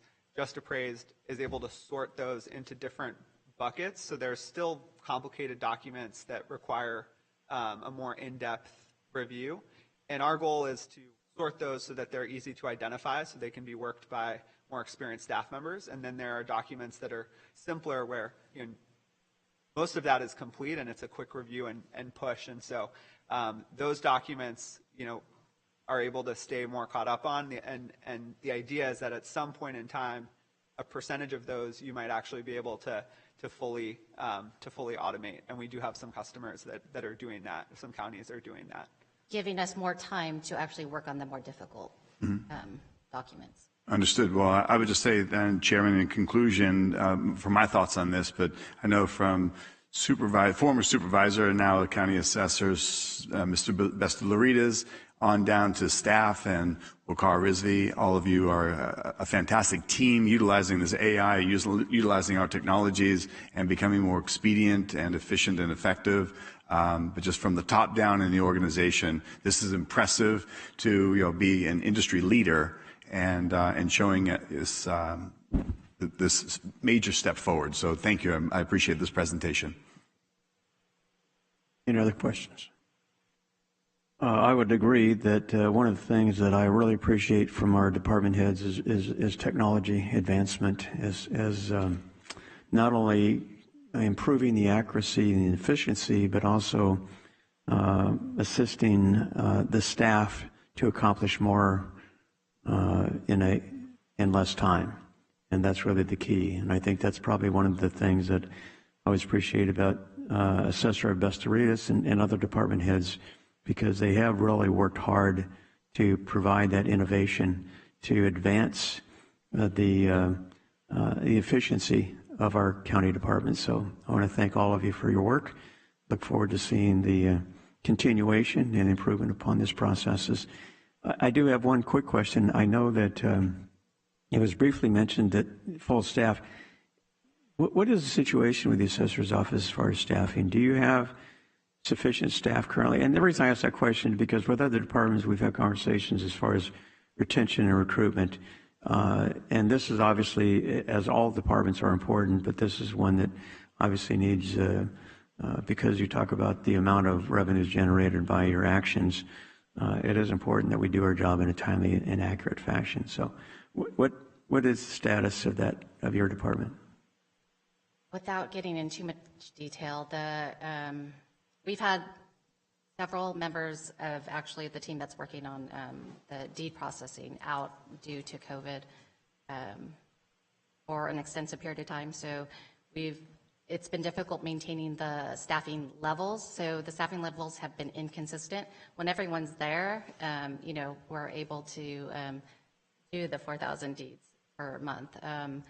It's been difficult. It's been a difficult past few years, just like everybody else has experienced. So,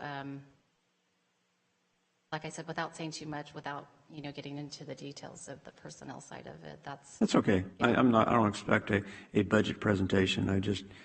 A general comment is all I'm asking for in regards to the challenges that obviously all the departments are faced with. So, anyway, thank you. Any other questions? Thank you very much. I appreciate it. Thank you. Thank you, Mr. Bestaritas. Okay, moving on to item number 2.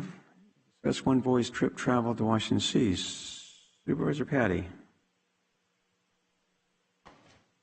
Thank you very much, Chairman. I wanted to review and maybe get from our clerk of the board. I thought I remember in the past having a discussion on the decision process of who it is that would go to Washington, as now it seems to be with the One Voice trip. But I was reminded recently, I had an occasion to meet former and a very outstanding county supervisor, Mr. Adrian Fonse, and he had shared with me that, forgive me in our conversation not recalling the subject matter, but he had recalled and shared with me that for 7 years, he would fly back once or twice a year to meet with local representatives on behalf of local issues, and he was finally in his 7th year able to be successful in acquiring a funding mechanism or consideration or change in some of the planning. And again, forgive me for not recalling the exact item that he shared, but it was just an example of how important it is that the One Voice trip is for our region and the participation of supervisors to not have just a couple voices going. And if you look at the One Voice trip, you'll see, and as I hear from many other cities, their entire city council goes, but yet we only have a couple of representatives. So I wanted to ask our clerk, how is it that we are relegated to only having 2 representatives from the Board of Supervisors? I believe it's 3 that sit on San Joaquin. 3, okay. Pardon. Correct. Yes, pardon. And that was a decision of the board in 2015. Understood. And what would it take to amend that, County Council, through the chair? Be the normal process for amending the administrative manual. So whatever it is that the board's discretion or desire is with regard to modifying it. Do we have to put it on the agenda as actionable, or can we discuss it collectively now and decide, is there any formal process that we need to follow? Well, the better process would be to discuss it now, provide the direction to county administrator, and then come back to the board with the revised language for the board's adoption. Okay, well, that's why we're here as a board, to discuss these items. I think that in this being the 6th year, myself, I've had the occasion to go, I believe, on 2 occasions back to DC. Unfortunately, Supervisor Villalpudua has missed out on the opportunity to go, I believe. Yet there's relative issues as it relates to his district that he would like to talk on behalf of and represent.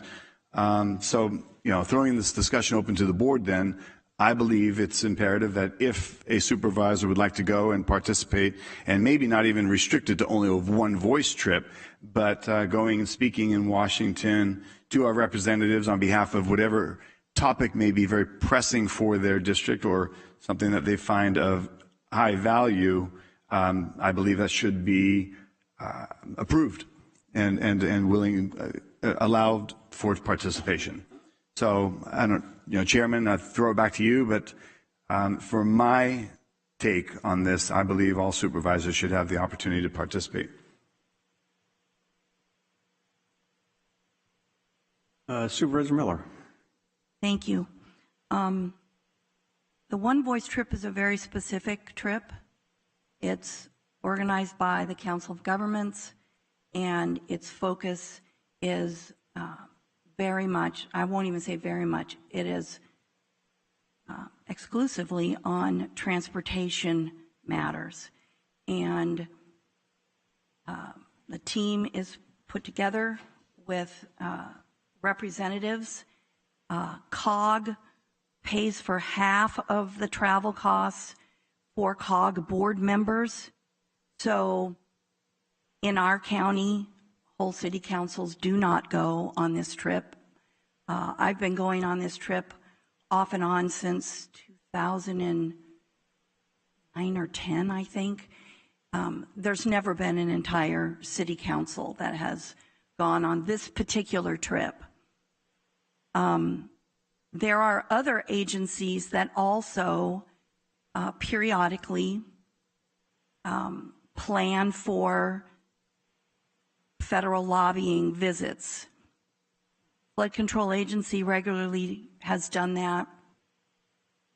Delta County's coalition has, not on an annual basis, but I've probably been on 3 maybe, and I haven't gone on all of them, visits.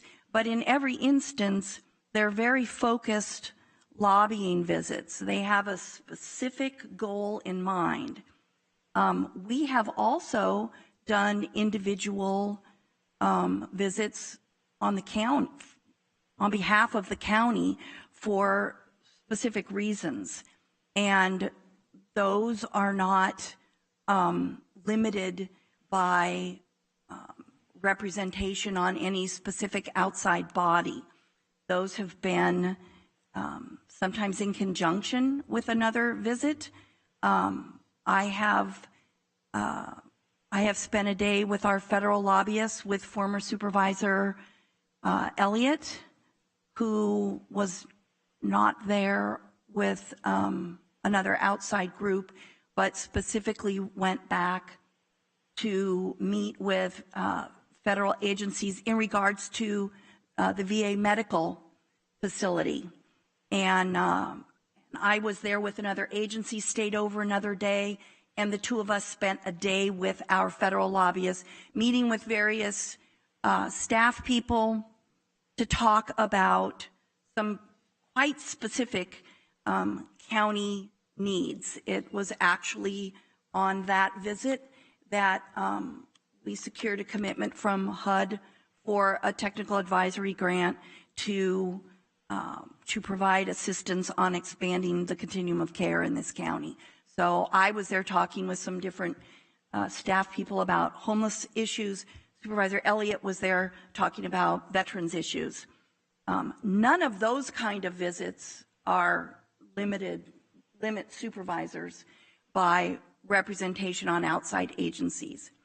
But part of the reason why in 2015 this was revised was because COG only reimburses for its board members, and to send additional supervisors on that particular trip, first of all, it leaves the county with very little representation here. Secondly, on occasion, it has posed Brown Act issues while in Washington, D.C. And thirdly, having other supervisors there but not participating in the One Voice efforts, or not being really up to speed on those, on the particulars of those projects, it has, I would say, even beyond not added value to the One Voice effort, it, in some instances, it distracted the team from the transportation issues. So I think in terms of One Voice, I think this is a good, solid policy. And I would say that if there are other issues that our federal lobbyist and our staff, our CAO or county council feels like we should have some representatives there, then perhaps that is an opportunity then for folks who are not serving on outside agencies and going to Washington, D.C. for other reasons.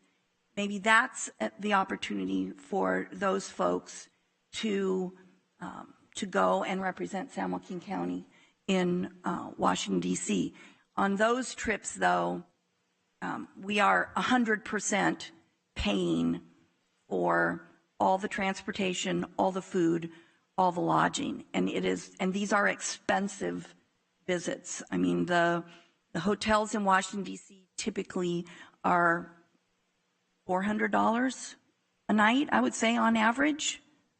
I think they were about $250, $300 this time. We got the block rates. We got a bulk rate on that one for One Voice, but they have on occasion been more, and the food is expensive, and transportation, even when you're there, is expensive. You're constantly utilizing rideshare and cabs, and so they aren't inexpensive trips. And our goal has always been to make sure that we're using taxpayer dollars in a responsible way, and that we're deploying our supervisors in a cost-effective and smart way, so that we're bringing the most value back to the county. So I certainly appreciate supervisors wanting to go on the trips, but I would say that the One Voice trip or a tagging along on a SAJAVCA trip, or because you're not really briefed well on the goals and the projects, I don't think those are the right trips. I think if, as a board, we want more opportunity for board members to sort of learn the ropes of lobbying, if they're unable to do that by serving on outside agencies, then I think we should talk about that as a separate lobbying trip with a focus on just San Joaquin County issues, projects, needs, and we work exclusively with our federal lobbyists. Thank you. Anyone else? Thank you, Chairman. If I can be briefed, prior to 2015, clerk of the board, how did it work? If somebody wanted to go, could they go? Prior to 2015? Yes, and I would have to look back, but I believe that it was, that travel was, I believe it was approved by the chair, but I'm not sure. But I know that the current policy was changed specifically for the reasons that Supervisor Miller mentioned. But it also states in the policy outside of One Voice the board members can certainly get reimbursed for travel nationally, locally as needed, but specifically for the One Voice trip or for any trips associated with a particular committee that a board member sits on. Right. And it's more limited. And that doesn't mean that the board can't make exceptions and vote here today to send additional board members. If there's appropriate justification, of course, that would be appropriate. And or, as Supervisor Patty said, consider making changes to the travel policy. Okay, thank you. The reason I asked was this year I did want to go, and I was going to ask the chairman if I could go. I did want to, I'm not on a COG this year. I was on COG last year, but I did want to go and kind of see how COG works with how Washington works, and I wanted to see get some experience in going. I can't go now because of some health reasons for my mother, but I did want to go, and I feel like if somebody did want to go, I think they should have the authority for their district to go. But I know Chairman Wynn was very supportive if I did want to go. But I think in the future, if say Mr. Rippon wants to look at there's some issues in his district, if he wants to make that decision, I think he should have the authority to say, okay, I need to go on behalf of my district. So it does make sense what Supervisor Patty is saying, in my opinion. If somebody wants to go, they should be able to go. Thank you. Vice Chair Rickman? All I have is Supervisor Miller. They're cross-threaded. I'm up. I have a request, Chairman, as well. Thank you, Chair. A couple things, and just to piggyback off what Supervisor Miller mentioned, it's not a Brown Act violation. I know at one time there was some concern, and I believe it's noticed in the beginning when we go now. And as for whether other council sends their council members that are not on COG, they do have, I know City of Tracy has in the past, and I believe some other cities have too, sent, I don't know if it was all their council, but several members of their council that wasn't on COG. As up to speed, and kind of what Supervisor Villaputua just mentioned, is Supervisor Villaputua and Supervisor Patty both served last year. So are they up to speed? Yeah, they are. And all three of us were on that board. And there are different projects, and I believe we're still sorting those out now. But if there are several projects throughout San Joaquin County, I know, hey, I'm going to be going this year while I sit on COG, and I have several projects in District 5, but there are different projects in different districts, and I believe, I mean, hey, we're elected officials, we represent our districts and the county as a whole, and I think if a supervisor wants to go, by all means.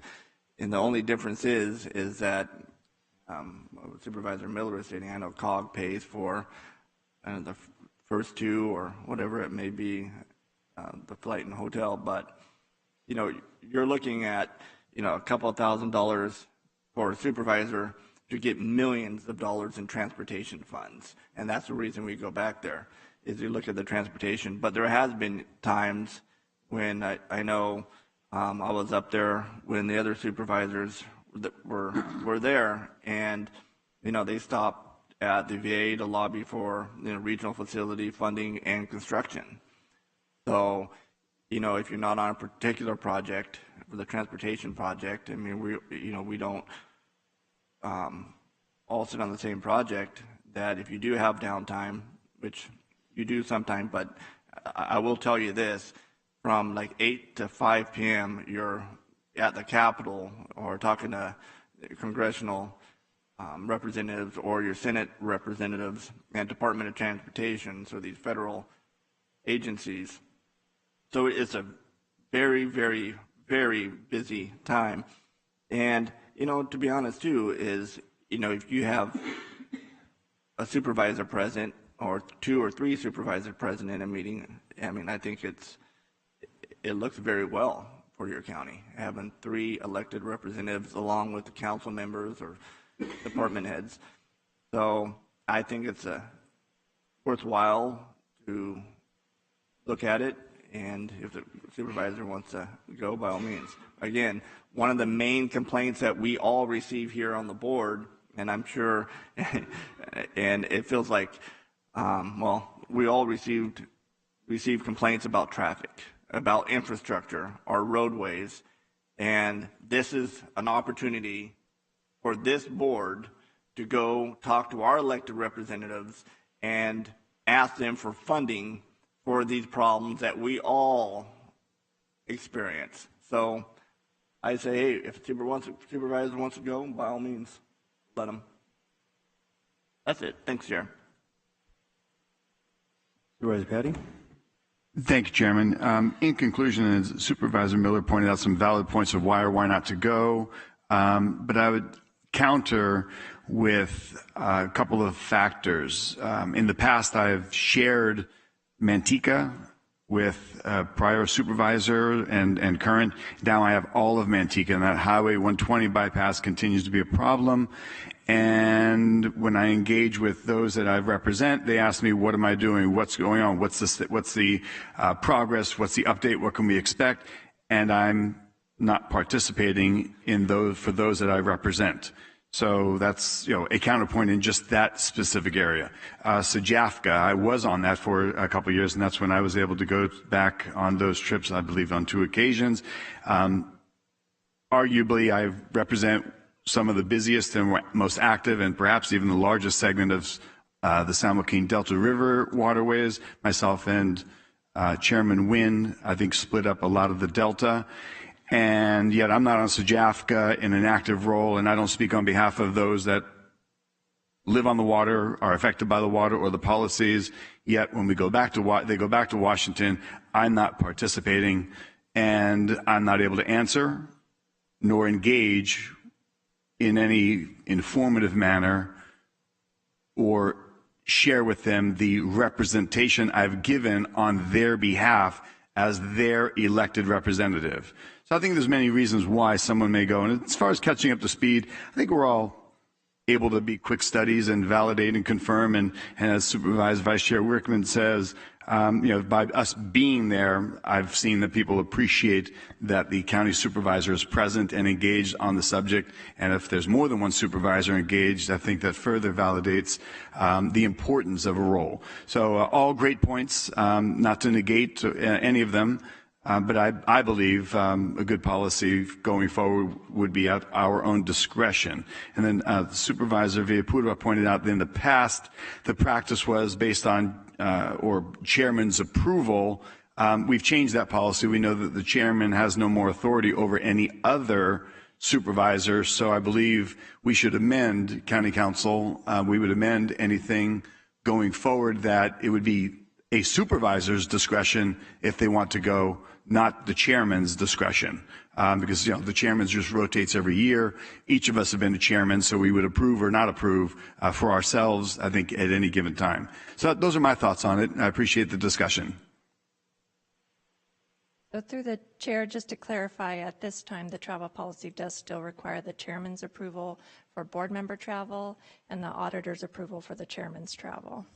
Okay, well, again, to that point, I think through the chair, County Council, I believe that should be amended since we've decided the chairman has no greater nor stronger or more important authority over any other supervisor. And again, we've all been chairs, except Vice Chair Rickman next year will have that privilege. So I think we've all had roles acting as chair. We can all make that decision and request for travel as justifiable. And if it's not justifiable, we'll hear about it from the public. Well, first of all, I was, Supervisor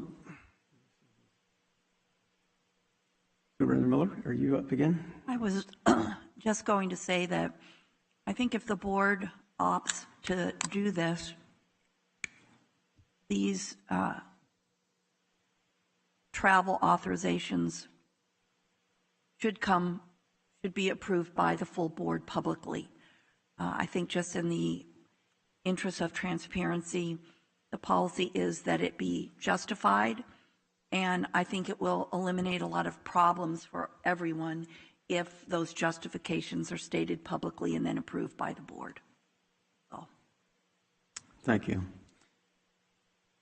When I was on the city council, I was on COG back to 2005, and I never went back to one voice with the exception of the 2014 because my council wanted me to go back, and so I did go back in 2014 before I was elected to the Board of Supervisors. It was interesting because when I went back there, which was my first time, and I appreciate what Supervisor Villaputa says, it was an experience. At that time, all 5 supervisors went back. One of the supervisors came down sick at the airport, so he didn't go, but then there were 4 others. So we had, and that, by the way, that supervisor was on COG. So we went back there, and it was interesting, as Supervisor Villaputa would realize, is just the awareness of what goes on in those particular meetings. What I found was strange was that the 2 supervisors that were not in COG, I never saw at all, period. I take that back. I saw one of them waiting for a taxi in front of the hotel, but beyond that, they never spoke. They never attended any meetings. They never attended any meetings that I was aware of that were set up by our lobbyists, et cetera. So, you know, one of the perceptions that people have when we go to these conferences is we just party, we just have a good time, et cetera, and don't get a lot of work done. Well, I would say that my experience has been with One Voice or Valley Voice, which the 8 counties go back, Sajafka, those types of things, is that I found them to be very time-consuming, from the meetings first thing in the morning to the meetings throughout the day. You're going from place to place and you know, end up in the evening, et cetera. So I think they can be, as has been mentioned, very productive. One of the reasons that I deny the request of Supervisor Patty and Villaputa, and I've talked to Miguel, is that if they would have looked at the schedule of One Voice, one of the things that occurs that particular week is LAFCO. So Supervisor Villaputa, myself, and Supervisor Patty, who initially requested not to be on LAFCO, then decided to be on LAFCO, all 3 of us would be back in Washington, which means that LAFCO would be left with no supervisors, no alternate, no principals, and then that would be the 2 city council members and the public member, which would be 3. And so that's one of the main reasons that I denied the request, because it takes the board completely away from LAFCO, which I think obviously all of us believe is a very important commission to be involved in. And I think more importantly, one of the things that we talk about here, especially if we have these land issues from community development, et cetera, is that the developer or the applicant always appreciates. In fact, we have delayed meetings because we can't have all 5 supervisors here at one time. So that's the main reason. So we would have wiped out the entire Board of Supervisors off LAFCO on that particular week. The other part is that, you know, we do have a provision in our policy which does allow a non-member to participate with some justification for it. I hear what Supervisor Patty says, but actually I think all of us, even Supervisor Villaputa being on COG last year, Supervisor Miller this year, et cetera, I think we can certainly represent the county on almost all the issues, because you do provide enough information in our staff reports to speak, and these particular meetings are very condensed. You have a very limited time to speak, maybe the first or second speaker, but beyond that, you may have a group of 14, but the rest of them don't really have an opportunity to weigh in. And then the other part, in the COG meeting last week, one of the comments made from another representative who had been back for a quasi One Voice, but for their agency, had commented, and which has been relayed by the executive director, is that right now, at least in their meetings, most of the meetings were done visually and not in person. So the question arises is kind of iffy, even in May, especially with BA point 2 coming up, whether we're going to have most of our meetings on a computer sitting in Washington, D.C., as opposed to we could be sitting here. So that's another issue in regards to the expenditure of taxpayer dollars to really represent the county. So I don't have a problem with bringing this back with some direction. I do have some concerns in regards to going back for the sake of going back, especially for those who may have other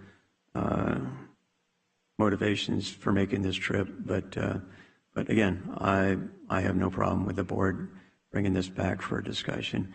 And as Supervisor Patty's comment about the chair not having any power, that's fine. I don't have a problem with that. However, I do think that, as Supervisor Miller has touched upon, I think it's important that we be responsible to the taxpayers in regards to the expenditure, and especially for travel, because that can be, as we all know, and we've all been there. I'm not talking about us as individuals, but we've seen that a lot of times these particular conferences are not very productive in a variety of ways. And so, again, we want to make sure that our constituents are well represented in this. So I'll leave it up to the board to decide how you want to address this, and then we can move forward. Chair. Vice Chair Wrigley. I'm sorry, my button's not working. Well, the trip is in next month, so I mean, we would, if whatever this board decides, we have to pretty much decide today in order to get time to book rooms or a flight, whatever it may be, if the two supervisors would like to go, right? Well, Supervisor Villaput, I don't want to speak for him, but he's not going. Okay, well, if Supervisor Patty wishes to go, I mean, I guess, we would have to vote on it today, correct? Right? I'm sorry, vote on it today in order to be able to make no reservations. Right, for our clerk of the board would have to do the reservations, and so would there be kind of a time of the essence kind of thing, wouldn't it? So I agree through the chair that if the board wants to consider for this particular item, the one voice trip, whether to send additional board members, they should make a decision today, and can also direct the county administrator to bring back options for the policy if it's the consensus of the board to change the policy as well. Well, it's, and let me backtrack here real quick. I mean, even if the chair makes a decision, you still have a right to appeal the ruling of the chair, right? So would you still have to bring that decision back? I'm sorry. If the chair makes a decision. Well, if he has the authority, which it sounds like he does, for travel, a member can, a board of supervisor, a member can appeal that ruling and bring it back to the full board. The board of supervisors could overturn that ruling. Right. So, I mean, that's. And that's the decision I think that Supervisor Patty's requesting today. So they gave the request to the chairman. The chairman denied the request. He explained his reasonings today. And so Supervisor Patty's brought an item forward for board direction on whether or not to. I know there's been talk a lot of policy and rules and stuff. So, I mean, that's one of the rules or policies or rules that you can do. As for Supervisor Miller, I agree with Supervisor Miller in the fact that I think any travel should come back before the board for transparency purposes and let people know exactly what their board is doing. As for Supervisor Patty, if he wishes to go, I mean, I do agree in the fact that he was on COG last year and he spent the whole year on COG, and so he knows what's going on there, and his district, bumps up right to mine. So yeah, he is correct. In 99-120, that project is the #1 project in San Joaquin County. That's #1, and that's what COG has decided. And so, and even the truck-related traffic. So some of his insight, I would think would be helpful for that project. Not even just that project, but Interstate 205 is another project. I believe it's #2 in the county. And Valley Link is another project that would serve his district. So that's my 2 cents on that. So with that, Chair. Thank you. Actually, if anyone would have read the policy, we don't have to change it. If anybody would have read the policy, we don't have to change it. I mean, again, we can leave the policy the same. It's up to the board, of course, but you can always appeal to the full board. So that's kind of like what we're doing today. So Well, let me read the policy and see if you agree. It says attending meetings or conferences of a committee for which he or she has been appointed as the board's designated representative or alternate. This is attending. Non-designated board members must submit justification to attend these meetings or conferences in order to receive reimbursement for travel associated with said trips. So, and I'll defer to County Council, but I would assume that our discussion here would warrant maybe a justification for attendance by a non-board member. Is that correct? I would say so. So, having said that, I would say if the board believes that Supervisor Patty should attend as a non-member, then the board can make that decision right now without changing the policy, which takes away the future discussion of this item at some point in time. Okay, so, having said that, I'll leave it up to the board if they want to make a motion. I just have one quick question. Supervisor Miller? Yes. Of the clerk of the board. In terms of adding someone to the One Voice contingency, or is there still rooms available in the block of room? I know the deadline is passed. You were sending reminders 2 weeks ago? Through the chair, I would have to double check, but we do have the funding available to pay the full cost to send someone to travel. And actually, let me correct that. So when we get the notification that One Voice trip is going forward, I automatically book 3 rooms because we have 3 members. And so we do currently have 3 reservations for hotels. Perfect. I was just questioning the value if Supervisor Patty was unable to even stay at the same hotel or fully participate in the One Voice trip. So that's good. And I am not able to go. And so we do have an extra room. I would agree with Chair Wynn that there's not really any reason to change the policy. What occurred here today is an example of how the policy works. So I'm fine moving on. That's all I had. I would just add one comment. In the policy, it does ask for, and I would ask that, for posterity's sake, that Supervisor Patty document his rationale for why he wanted to attend, because obviously people are not going to go back and look at this meeting. But at some point in time, if there's a question, and then the second part of that, I would hope that his intent is to be part of One Voice and not a independent operator going back there and doing what wouldn't be consistent with One Voice congregation. So anyway, so with that, I'll leave it to the board to make a decision, but I would hope that we would have some documentation for file, since this is part of our policy as far as justification. If that's a question or a statement, Chairman Wynn, would be looking to go to One Voice to participate with One Voice to represent those that have elected me to represent them on the issues as it relates to our county and the subject matters that will be discussed. And I will review with my calendar to making certain that it is okay if I haven't been double booked and clear to participate. This was a discussion that would include Supervisor Villapudois if he was so interested, and or myself.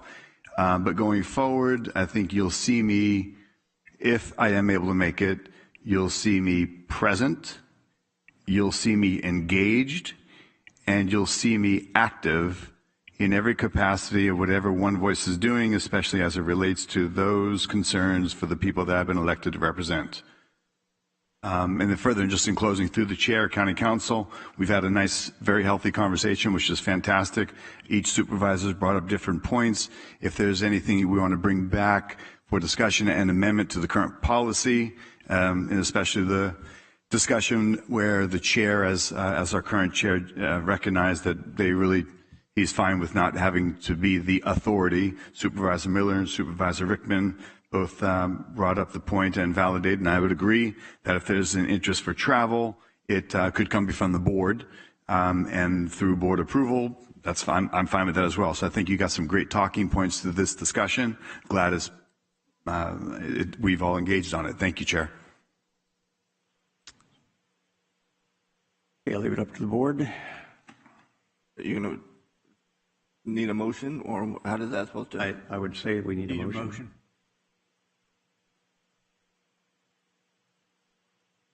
You want to go, Supervisor Patty, or you want to make the motion? I'll second it. All right, I'll make the motion to approve the additional supervisor, either Supervisor Patty or Supervisor Villapudua. Second.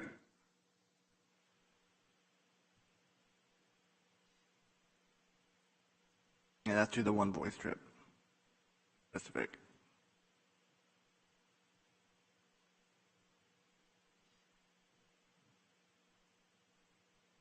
It's adopted 4-1.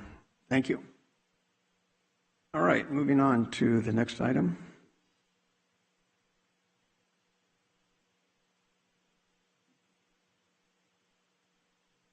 Item number 3, discuss proclaiming the month of April as Genocide Awareness and Prevention Month and Arab American Heritage Month in San Joaquin County. Supervisor Patty. Thank you, Chairman. My office had reviewed, and I appreciate the opportunity that we've recognized that there are many worthy causes and concerns and relative issues as it relates to our county and our citizens and our history that we should be utilizing in our proclamations and our recognitions. And this was two of them that kind of stood out to me. As we look at, in today's era, we look at equity and social justice. If you look at how our own indigenous population was treated throughout history, and as we're witnessing now currently in the Ukraine, you can see that obviously there is genocide in our history, and there's genocide currently. It's not been eradicated. It still happens when there are bad actors, bad actions, and throughout history of humanity.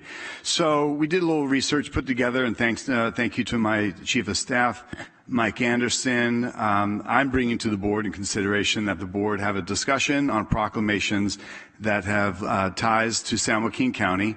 Many local residents have friends or family experiences with genocide worldwide. I had a very close family friend who was able to spend holidays with his mother, and she was a survivor from Auschwitz.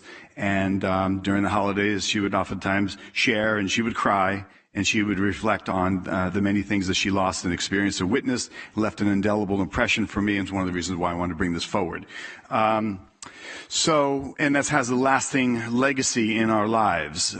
We also want to recognize that we have many residents that come from Arab descent. So I'm kind of bringing these two issues together. This population should be recognized locally. So I'll go on to read each year, April is designated as Genocide Awareness Month and Prevention Month, as it marks important anniversaries for multiple acts of genocide in the 20th century. Unfortunately, this trend has continued into the 21st century. Many of these genocides either begin in April or include significant events which occurred in April, ironically enough. And here we are. Again, case in point, what's happening in Ukraine.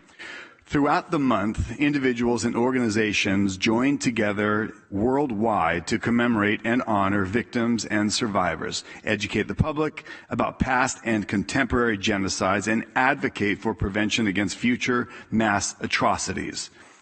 The goal is to empower and amplify voices from across the world that have, in one way or another, been affected by past genocides or have taken up the challenge to combat mass atrocities in the future. The states of California, Indiana, Minnesota, Mississippi, and New Hampshire, New Jersey, and Ohio have all designated April as Genocide Awareness and Prevention Month. This resolution will encourage local residents to raise awareness about these genocides and remember those who were lost as a result to man's inhumanity to man. The culture of Arab Americans continues to be honored during the month of April with the designation by the State Department of April as Arab American Heritage Month, reflecting the group's contributions to the United States, quote, are as old as America itself, unquote. In the United States, we have more than 3.5 million Arab Americans representing a diverse array of cultures and traditions. Like their fellow citizens, Americans of Arab heritage are very much a part of the fabric of this nation. And this is also represented through our State Department, as noted in April of 2021. Arab Americans have contributed in every field and profession. Many of them serve at the State Department and U.S. interagencies. States that have recognized April as Arab American Heritage Month in 2021 and years past include Arkansas, Hawaii, Michigan, New York, North Carolina, and Virginia. California is not on that list. Arab Americans trace their origins to 22 Arabic-speaking countries in the Middle East and North Africa. Arabs began immigrating to the U.S. in the late 1800s, fleeing war, persecution, and economic hardships. California, New York, Michigan, and Illinois have the largest population of Arab American residents in the country.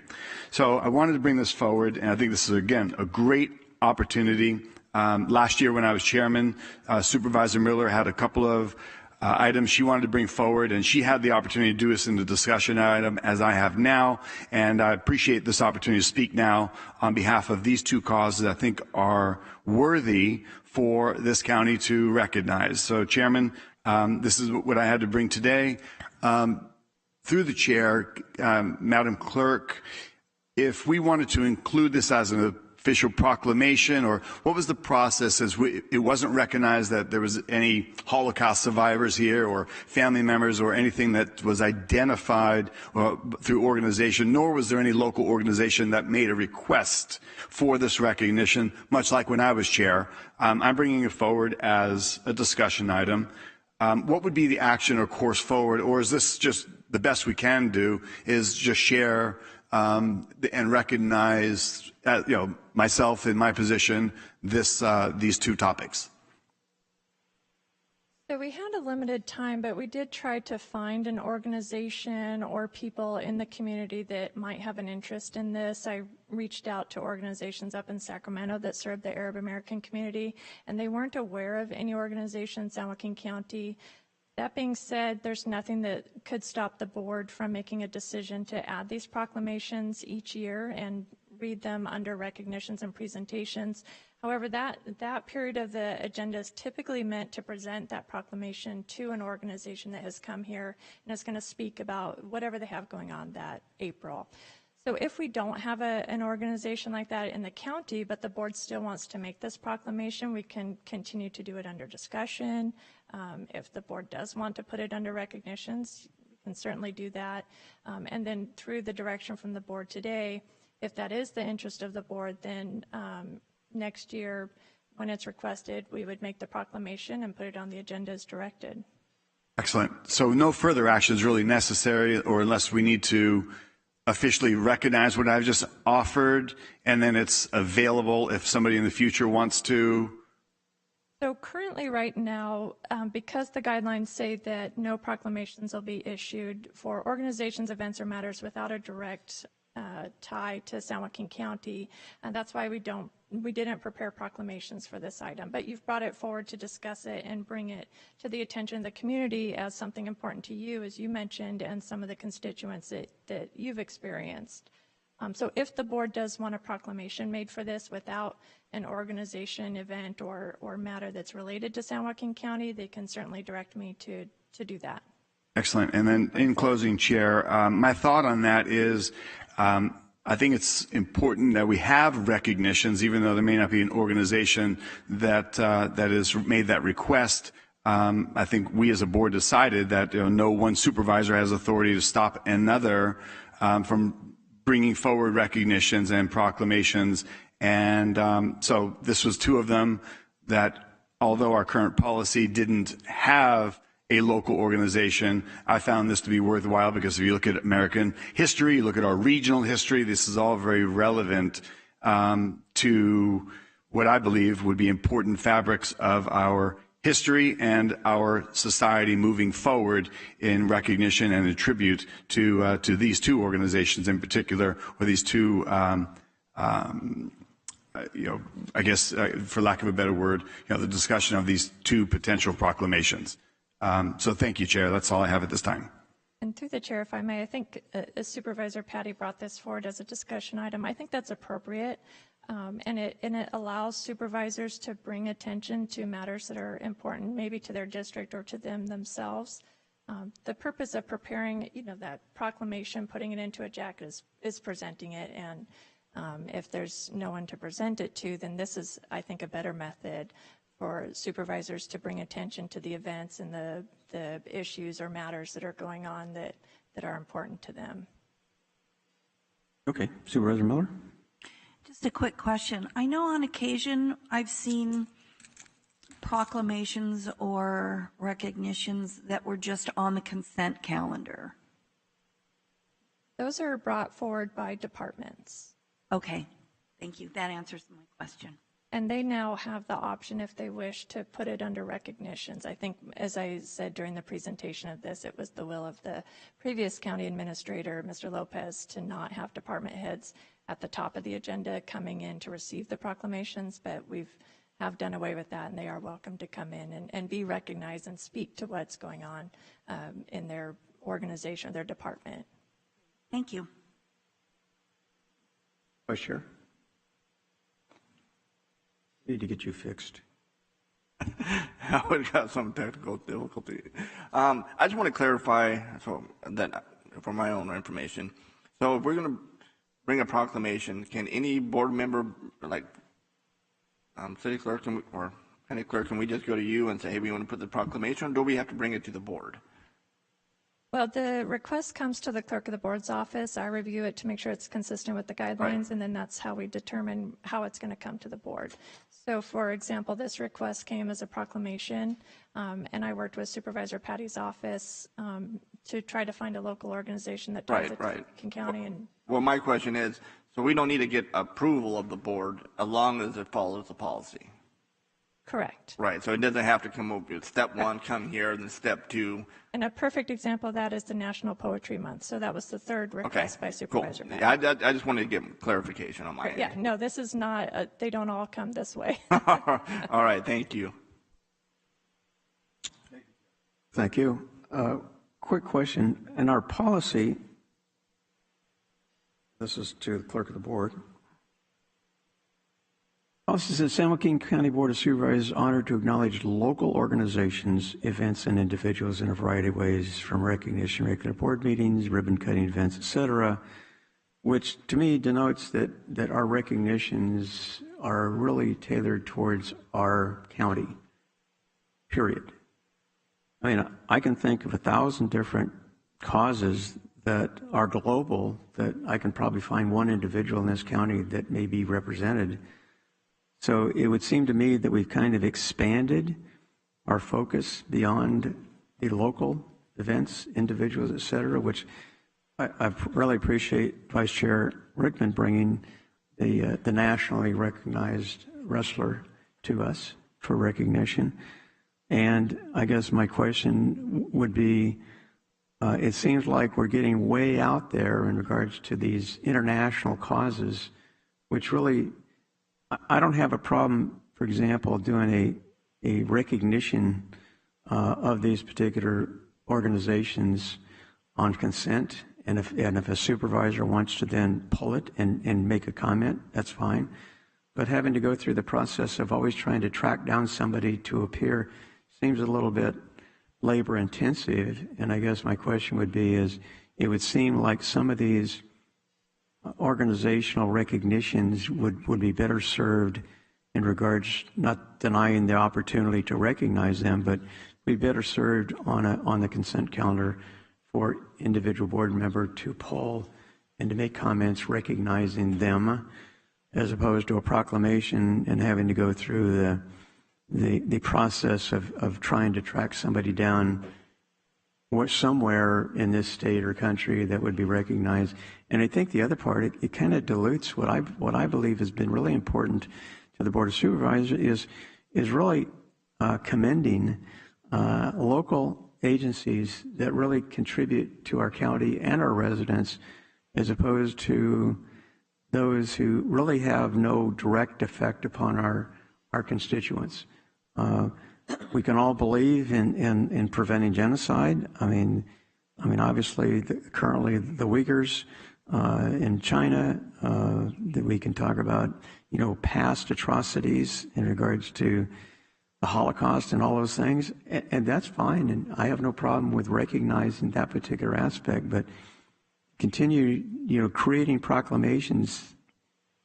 It just seems to me that we're really losing sight of the purpose of our proclamation process to really focus on events and individuals and organizations which really are directly involved with our residents.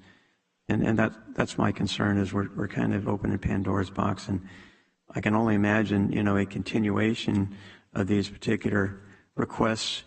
And again, I don't mind the requests. I just have a concern that we're elevating them to an area to compete with our local, I guess, agencies or individuals. So I'll leave it at that. And then any other comments? So through the chair, if I could, and that's precisely why these did not come forward as proclamations. We reviewed it with the county administrator and county council and agreed that it didn't meet the local litmus test, whatever the test to see that this was a local proclamation. However,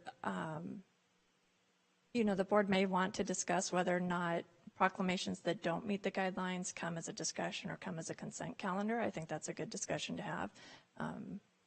That's possible, although I would imagine that a board member that wants to bring a recognition forward that isn't approved by the clerk's office would probably want to discuss it at a board meeting, but that's certainly something that the supervisors can discuss, doing consent. Okay, so if I understand what you're saying. Just to recognize. So I like that, Chairman. I think it's a good suggestion going forward. And my office is, we're engaged. We hear from people in the public, so we've kind of opened up the possibilities and look forward to sharing those that are of interest and concern. Thank you. Supervisor Miller. Thank you. I just want to clarify with the clerk. This process would be for proclamations where there is not a local connection and an organization to be recognized and to accept the proclamation. Is that correct? Correct. Or any other proclamation that doesn't meet the current guidelines as adopted. Correct. Okay. And I would want to clarify that we would want draft proclamation language if a proclamation is to be presented, because the clerk of the board's office doesn't write proclamations. We prepare them on behalf of the requesting party. Well, and that's part of the reason why when you're working with an organization, correct, they typically provide you with draft language, and because many times it is part of a national effort to bring recognition and understanding and education on a particular issue. So, okay, I just wanted to make sure that this process was really for when a supervisor wanted to highlight or proclaim something and there really wasn't anyone local to present it to. Correct. Got it. Thank you so much. Pardon, Chairman. I think actually, Madam Clerk, you had said if it's on consent and there was somebody present to receive, that was fine as well, because that person could come forward and share comments. If there's someone in the community that wants this proclamation, then it would not need to go on consent. It would come through the Board of Supervisors under recognitions and presentations. So when there's a request from the public in San Joaquin County, those don't have to get approval by the Board of Supervisors necessarily or go through consent. This process is only when there's a proclamation request that doesn't meet the guidelines as adopted. Okay, well then so there's really no change, because that's what we offered last year to Supervisor Miller's office when she made correct, multiple requests for proclamations, and we gave her the option of putting it on under discussion or consent, was it? Correct, absolutely. And it just shifted from the chairman denying it to does it meet the guidelines. That's really the only change. And then the next step is the same as before. A board member can still bring it forward to right, the board. In the past, it was discussion. You've brought it forward as a discussion. But as the board's discussed today, maybe consent might be a little bit more expedient, but entirely up to the board. Excellent. I like that pathway. Thank you. Supervisor Miller. Thank you. Since this has become clear that this is about me and about the process that occurred last year, I just want to clarify that when I was told on several of those proclamations which had been requested, did have community organizations attached to them, and 2 months went past between when I submitted the request and when I was finally told, well, you could bring it as a discussion item to the board and appeal it, which by the time I could have gotten onto the agenda, the month that it was tied into a national recognition, the event, the date, and the month would have been either completely passed or almost passed. So I just want to make sure this wasn't a situation where I was repeatedly offered this option and I just didn't take it. In the first case, with Black Maternal Health Month, I was not given any sort of an option. I was just denied. I took it on myself to bring forward a discussion item with representatives from our public health department. So I want to clear that up because the conversation was really sort of, this discussion was veering off into an area that was really not what happened last year. So I'm completely fine with this process as we discussed it today. I have no problems with it at all.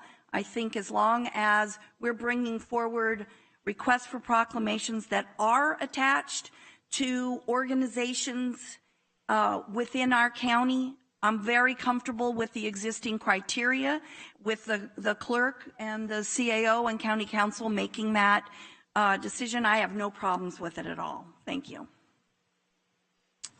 I have just a technical question at one point I had 2 requests, but I only had 1 supervisor listed. Did somebody else make a request that I didn't acknowledge? It's usually you, Vice Chair. Okay. All right. Just want to make sure that. All right. Okay. So, Clerk of the Board, I assume you have all the information you need to follow up on this particular discussion, correct? Yep. As far as I'm concerned, nothing really. Okay. Nothing's changed. Yeah. I think to Supervisor Miller, this policy did fix that situation, so that won't occur again. Now it's simply up to whether or not these requests meet the guidelines or not. And if they don't, then a board member can bring it as a consent or a discussion item as they choose. Perfect. Thank you. Okay. Thank you. Okay. Moving on to discussion, Health and Human Services, oral presentation, Behavioral Health Services, Homeless Outreach Services. Part 10.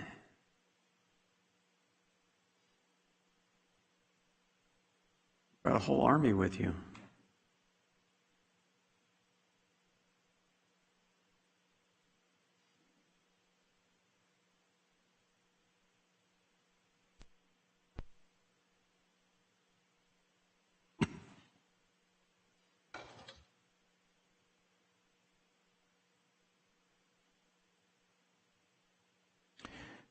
Good morning, Mr. Chairman Nguyen, members of the Board of Supervisor, Mr. J.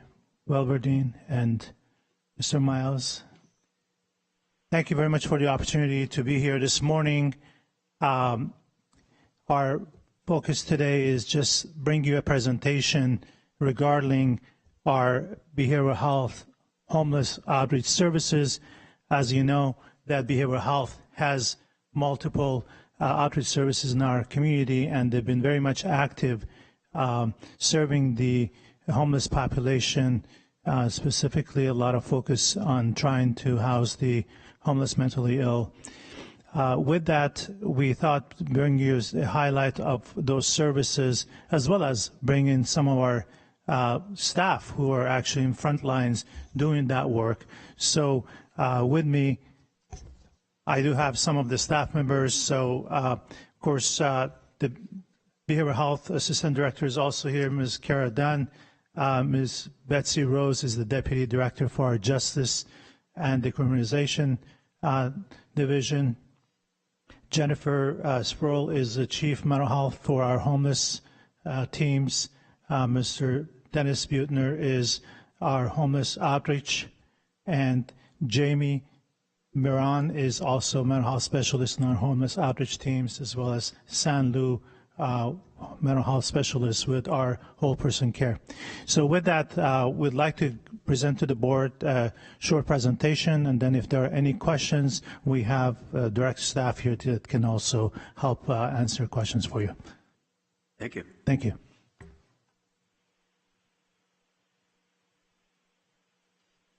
To add real quick that Carlos Mendoza, he is also a substance abuse counselor with our homeless outreach team. So,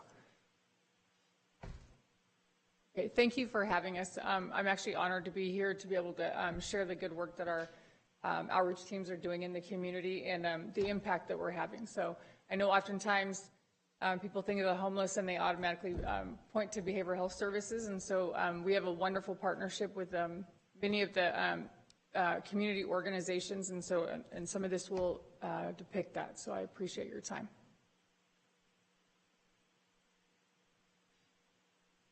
Oh, Director Vartan has the clicker right there. If you oh.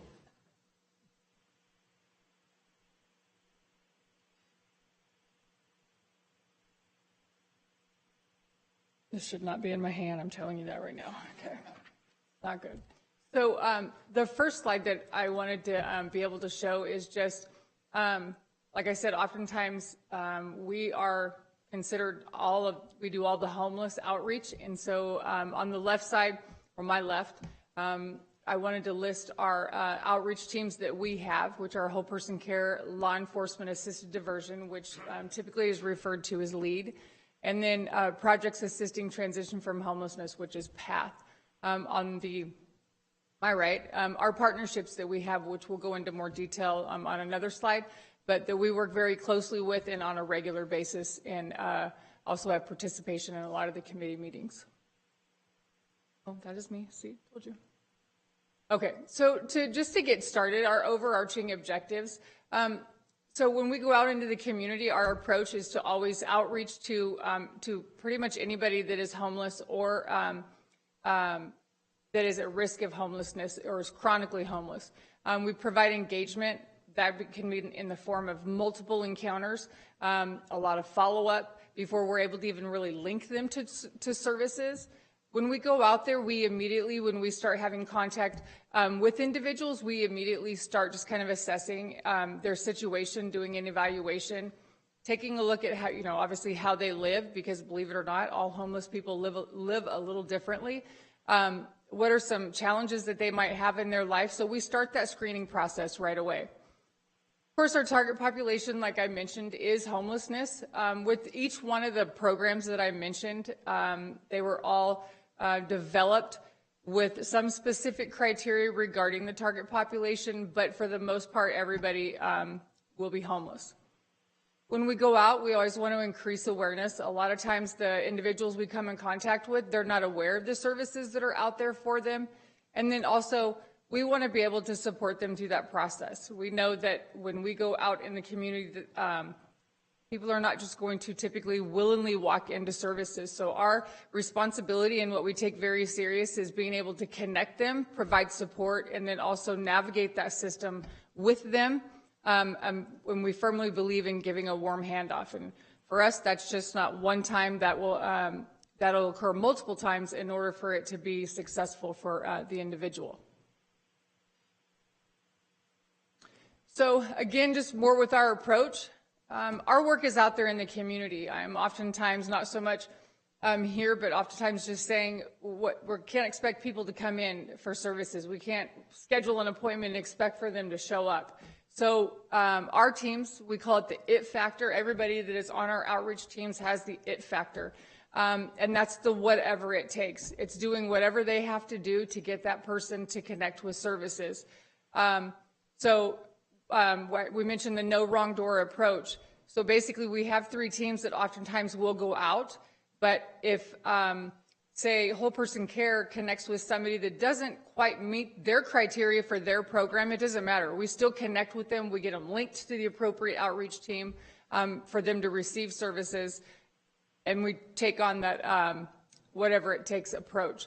Some of what I have lifted is our homeless shelters. These are places that we will go into, just some. The homeless shelters, people, of course, living on the streets, the homeless encampments. We don't so much go into the jails, but we are ready to receive referrals from the jails and people being discharged. The hospitals, any healthcare facility that is listed, oftentimes we get calls because these are people that are going in there and just going through the cycle and utilizing those services. And then, of course, anybody that is at risk of homelessness or living in temporary or unstable housing. We get a lot of calls from shelters of people that are continuously coming in. So where do we link to? Just some of the more familiar ones that are often utilized. Substance use disorder services, social services, housing support, mental health services, and that could be at varying levels. For us at Behavioral Health Services, we serve more of the people that are moderate to severe in mental illness, but then we also will link people to, for example, community medical centers who serves more of a mild to moderate for mental health issues. Primary care services, oftentimes when we're linking to people to services, that's the primary thing that they want to get connected with. Although that is very important, we always have to remember it's not our agenda, it's their agenda, because we want to get them connected and for them to feel that support and that investment. So oftentimes we kind of have to let them take the lead on where they want to start. We put up their case management services because that starts immediately. A lot of people think because we're an outreach team, we just go out, we connect with them, we identify somebody that is homeless and tell them about services and maybe get them linked one time. But for us, that's not the case. We oftentimes, with these programs, carry people for a number of months, if not sometimes years. And that's just because that's what is required for them. Okay. So I mentioned earlier about the target population. They all have to be homeless or at risk of homelessness. We are looking for people that have a mental health or substance use disorder, but if somebody does not have a mental health or substance use disorder, we don't turn our back on them. We're still working on getting them connected. Again, people that are discharged from many of the health facilities, people exiting from jail. What we're really looking to do is deter from the places that are being overutilized, that are very costly. And we're trying to get people connected with the appropriate service and level of care. Again, if we're looking for people that have Medi-Cal, but if they don't, we link them to Medi-Cal. For LEAD has a special, our law enforcement assisted diversion. They do have a special population. When that program was developed, we were really looking at like gaps in services. And so there are a lot of services out there for people that are severely mentally ill, but for people that are more mild to moderate, we didn't have a lot of services available to them that they could access. And so when this program was developed, the target population was to go after people that are non-serious, non-violent offenders, and they were homeless. And so I'm sure some of you recall talking about that partnership with Stockton Police Department, District Attorney's Office, and ourselves in CMC. And there was a target area initially downtown Stockton that has since spread where we will get calls now throughout Stockton that we will connect with. And again, the target population is the mild to moderate. If LEAD comes in contact with somebody that is more severely mentally ill, they stay on their caseload as kind of like a follow-up. They still get them linked. We have all the resources to connect them to, and so that's the approach that we take. General referrals and enrollment. Again, these are places that we get our referrals from. It's not limited to this. We get calls and emails all the time with people that have identified somebody that is homeless, and they would like for us to go out and check on them, interact with them, and so we will engage the team and they'll go out. But we do get calls when we have people that are coming in and out of incarceration, and we know that they're coming out. We will plan for them, we'll prepare for them, and then hopefully be able to hopefully this time to get it to work and get them connected to services. Of course, homeless shelters. When we go on our outreach into the homeless encampments, we get referrals from there. Hospitals, ERs, our justice partners in law enforcement. Like I mentioned, a lot of our, not all of them, but a lot of our homeless will kind of cycle through the system. And so we have great partnerships with the courts and, of course, our local and surrounding law enforcement. I put on their healthcare services and ECM. So as of January 1, with the implementation of CalAIM, which is our Medi-Cal reform, ECM is enhanced care management. It is a new benefit that Medi-Cal beneficiaries are eligible for, and our whole person care team provides that. And then, of course, Stockton Police Department through LEAD. I wanted to be able to show some data because I think that really shows the depth of the impact that we've made in the community. So what I have up there is I wanted to compare the three programs. The numbers look a little different just because of what they do when they're connected in that program. So the green is people that have been open for 2021 to whole person care, LEAD, or PATH, and then the red is people that were connected to mental health outpatient, and that is our level of care. That is for behavioral health services because we keep that data. And then open to SUD services, and those are county-ran SUD programs. So just additionally, just to show some of the impact, from 2019 in whole person care to 2021, in 2019, we had 37 people that were new to the program. So the thing with whole person care is oftentimes we have to kind of carry them on our caseloads for a length of time just because it takes that long to get people connected. Like most people do not just willingly come out of homelessness and then decide that they're going to go into services. And oftentimes it requires us to do that warm handoff multiple times and getting them connected to services. In 2021, that increased to 52. Those were new enrollments.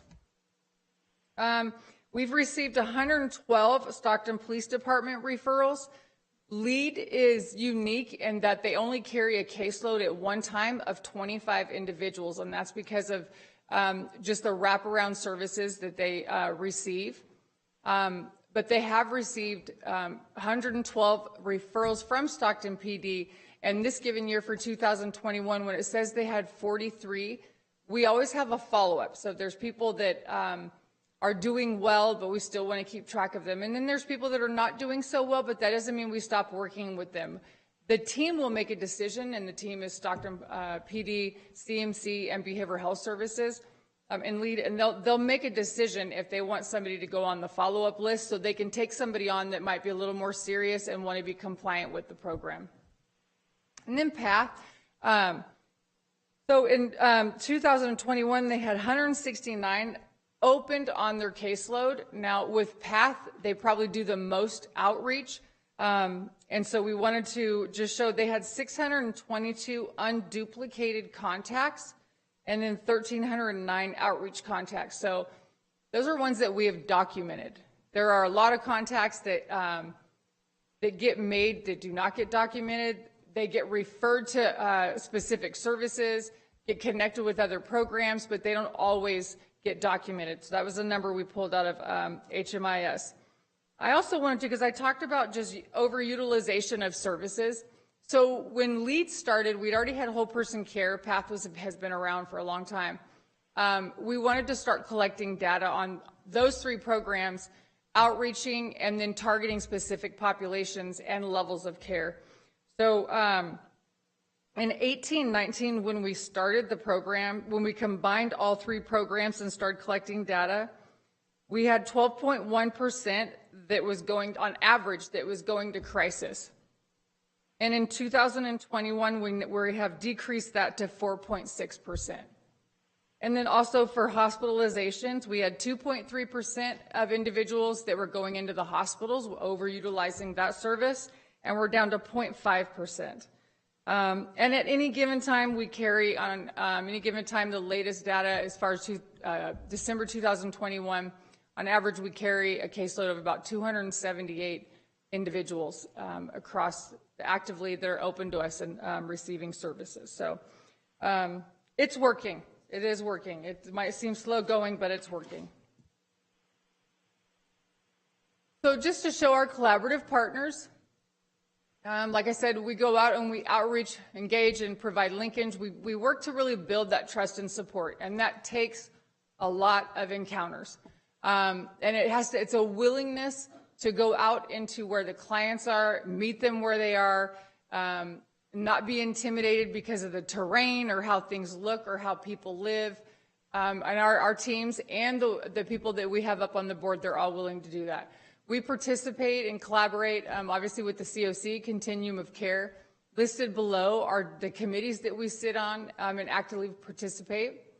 We also have the strike team, which is with Caltrans, that's the state right-of-ways. And below that are the people that all come together, which has been really nice to have, because before, I would say a couple of years ago, when Jen and I were trying to get a handle on all the outreach and really have a strategic calendar and get everybody coming together that was doing outreach to have a focus. Some people wanted to focus on the same areas, but to bring everyone together to have discussions. And so we've been able to do that, and there's weekly calls that happen in regards to outreach and target areas. So, and then ERT is our encampment removal team. It's a county-ran committee. It used to meet monthly, but now it's pretty much as needed. And those are some of the partners.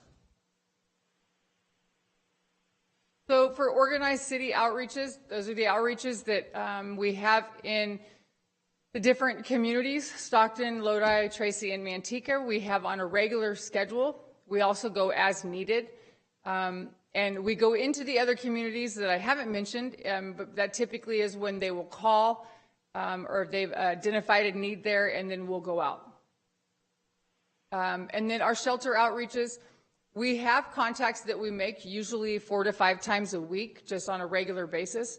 But anytime that we receive, and that's to follow up on check on people that we already have connected in those places, but then also if they have a new need.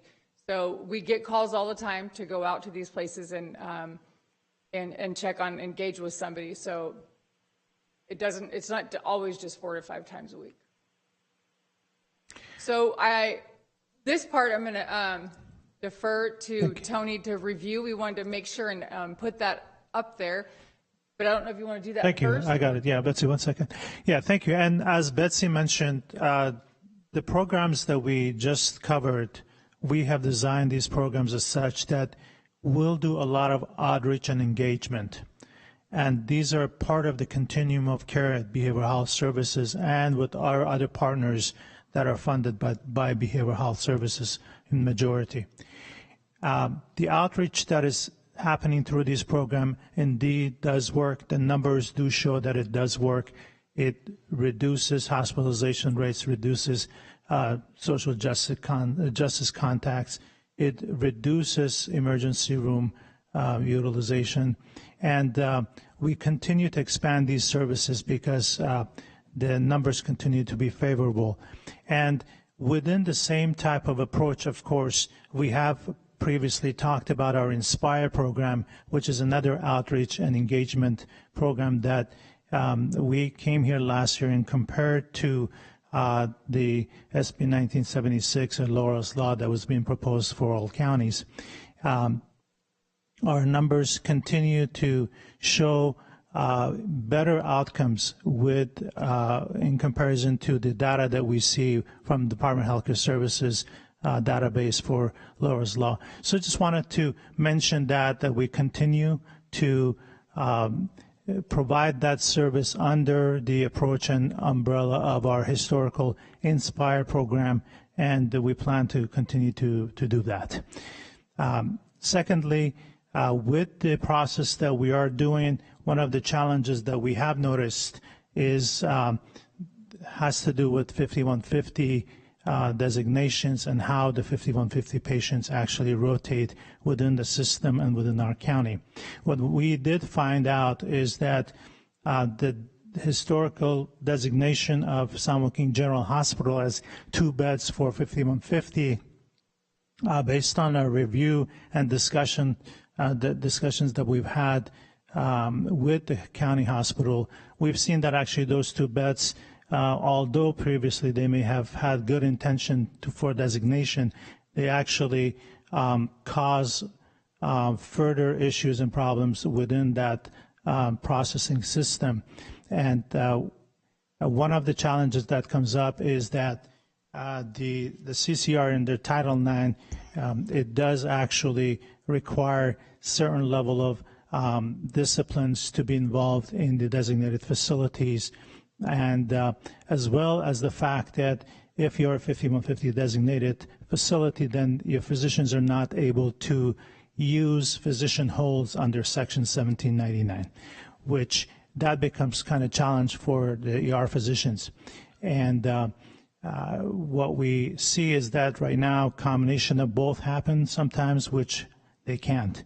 So we have talked about basically de-designating those 2 beds from the San Joaquin General Hospital, which are generally the state puts that under the authority of the behavioral health director, and then we just basically notify the state of the updated list of the designated beds. Of course, from a process and designation, doesn't really make much difference in our operations in the county, but it will improve the system and it will improve the process that happens under Section 1799 for our physicians. We've had discussions with the hospital, and they are in agreement too. We just wanted to bring that to the board as a point of information and update, part of this presentation. I didn't know if you had any questions about the presentation or about our services. No, I appreciate it. Any questions? Supervisor Patty? Sure. Thank you, Chairman. Appreciate that. A couple questions, and I'm glad Mr. Cheshire's here, and as well as Director Dietrich.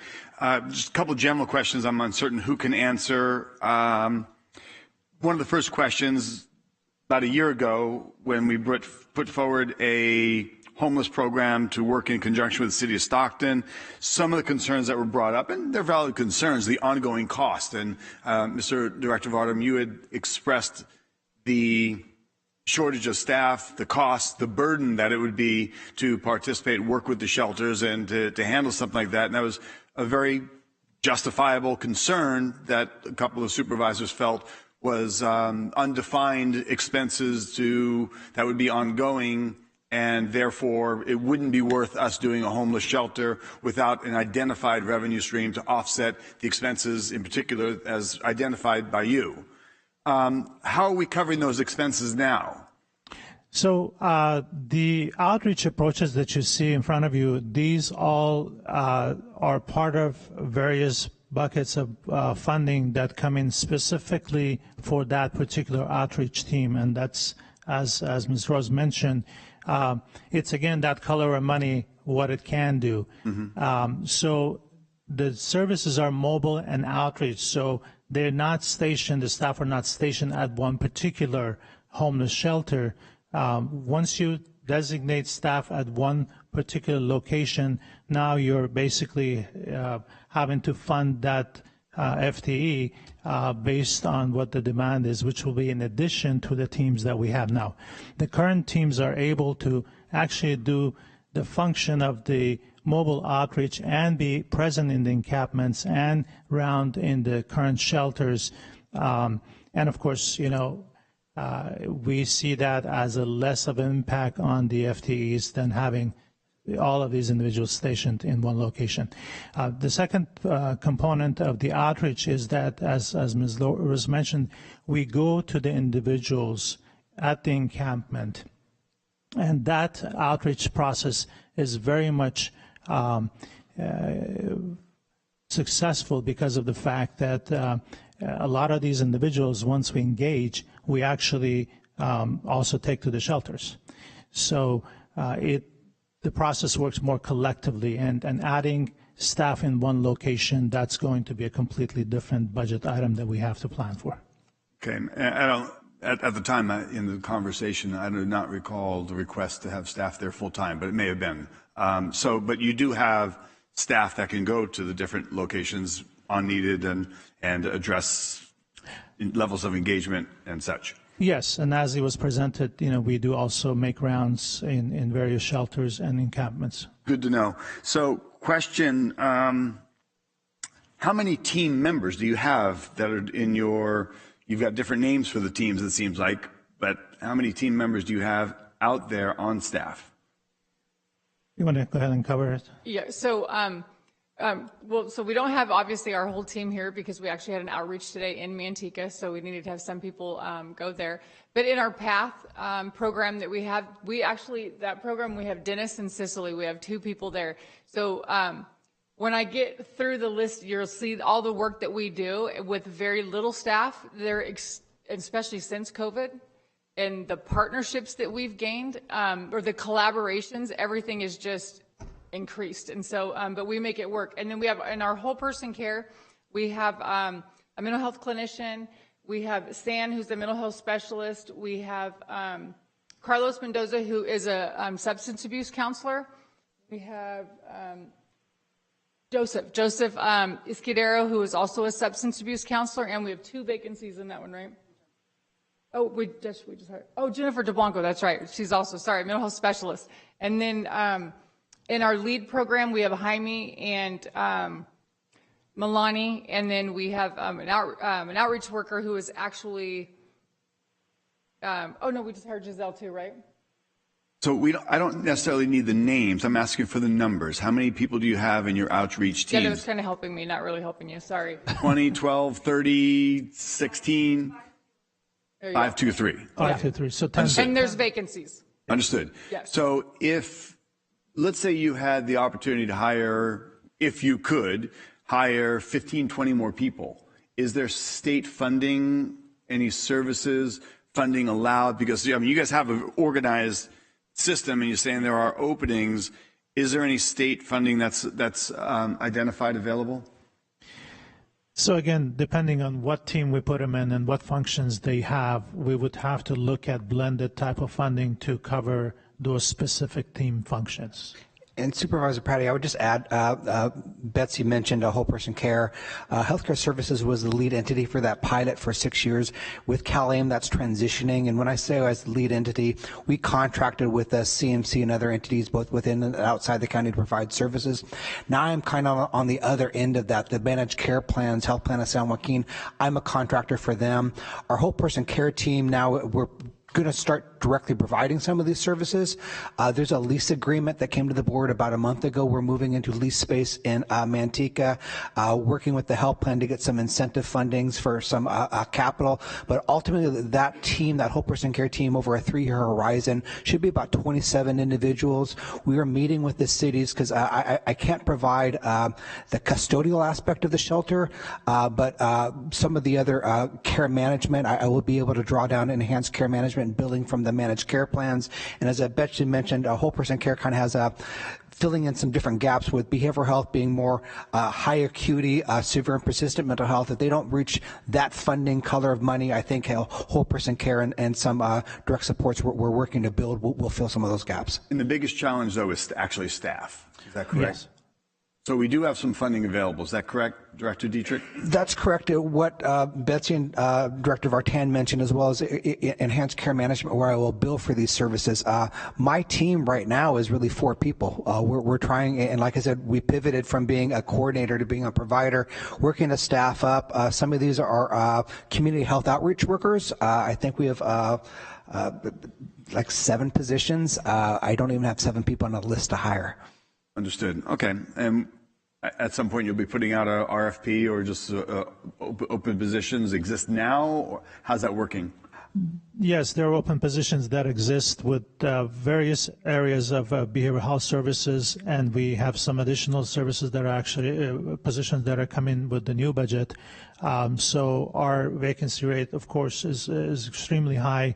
And thank you to the board and all of you as you did go with recommendation of some salary increases to be able to retain and recruit staff. So we're hoping that will put us in a better position But of course, with the help of our Human Resources Department, we hope that we get some perhaps creative ways to be able to recruit individuals other than the normal customary ways that we do so. Would we have an opportunity to subcontract out any services if they could be found? Or do they have to be county employees? They do not have to be county employees, and I think behavioral health has a lot of community-based resources that they contract out to. Yes. So we do have a lot of the mentioned services that you saw in the outreach.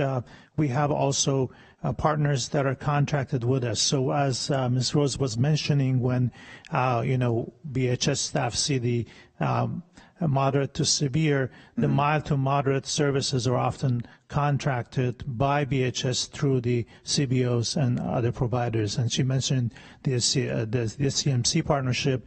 That was an innovation project that we had that was passed 5 years ago. So definitely we do look at partnerships and do a lot of RFPs for additional services. Thank you. The reason why I ask is follow-up on that idea is a year plus ago I had a chance to go to Olympia, Washington with our district attorney, Verber, and we saw this crisis response unit, and it was individuals that were trained. Some of them, they actually have two different aspects, but one division had formerly homeless people that had come in, straighten out their lives, and they're engaged with that process of working with, kind of being a gateway to services, and that was very effective. And last year, our district attorney had asked for some funding to possibly put in a crisis response unit. So I think if there is state funding available, this is something we may want to revisit, because we want that type of response to enhance, to have more boots on the ground to help all of you. If we could replicate and do some cloning with Mr. Buettner, that would be phenomenal, and all of you for that matter. That outreach and that engagement, because as we know, there's far more out there that you see the numbers, and there's a grand crisis. Leading me to my next question, I guess a couple months ago we did a point and count time. Do we have numbers yet? Adam might be best to address that. I know there are some There's preliminary some numbers, but not officially out yet. So, Mr. Cheshire. But Supervisor Patty, if I could just add that we'll be bringing in the month of May probably 15 to 20 contracts for BHS that you'll see a lot of these partnerships in the community. One of those, you'll see certain shelters where we actually are directly funding staff that are employees at the shelter in some of these contracts. And it's just, I know sometimes BHS does not always get credit for all of the what they're doing in the community, either BHS provided or BHS contracted. Understood. Thank you. And just to add to that, I think if you go to almost any of the programs out there that have a behavioral health component, I would say probably over 90% of those, you will see that there is a contract with BHS that is also providing the function and the funding. Understood. Thank you. And so to answer your question, Supervisor, just received the numbers from the HMIS lead yesterday for the point-in-time count. They've been going through a process of refining them, deduplicating, and so on and so forth. Writing the report today, this morning, as a matter of fact. And so plan to bring that back to the board, at the board's pleasure, at sometime very soon. The deadline to submit point-in-time count numbers to HUD, this is a nationwide deadline, is April 29th. We plan on having the numbers submitted well before then, and my hope is to have the report ready to go. And that's on behalf of the continuum of care. I'll be distributing that, publicly, but also, can bring that to this board again at their pleasure. Could you share, without quoting you, are we trending up or down with our efforts, and the homeless populations increasing or decreasing? A good question. Preliminarily, what I will say is that we found fewer homeless in 2022 than we did in 2019. There are probably multiple factors, one of which are, I should say, the overarching problem, I guess you could call it, or the reason potentially, is COVID-19. In 2019, we engaged 401 volunteers. In 2022, here in January, 315.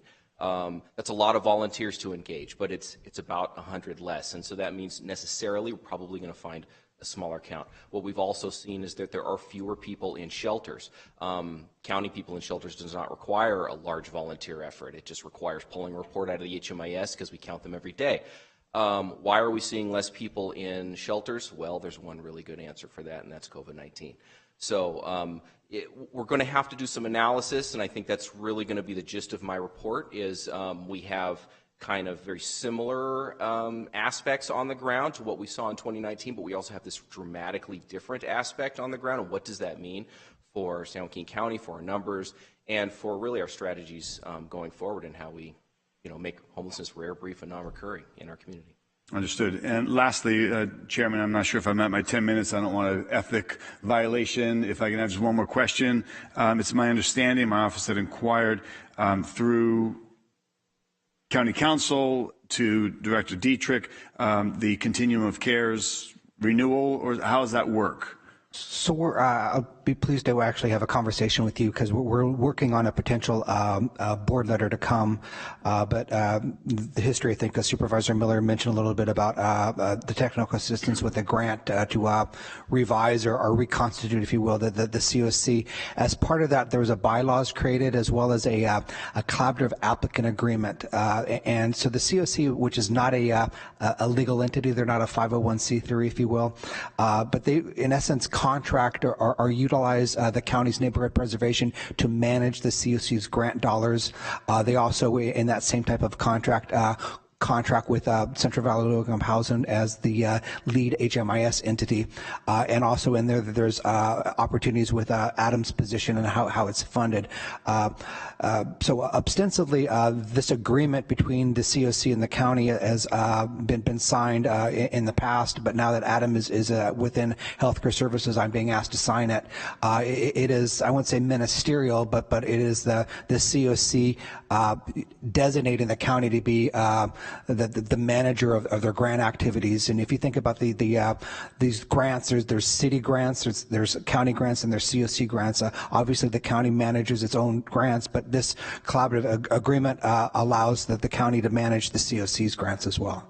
Understood. I would ask that you've got contemporaries in and throughout the state in your department.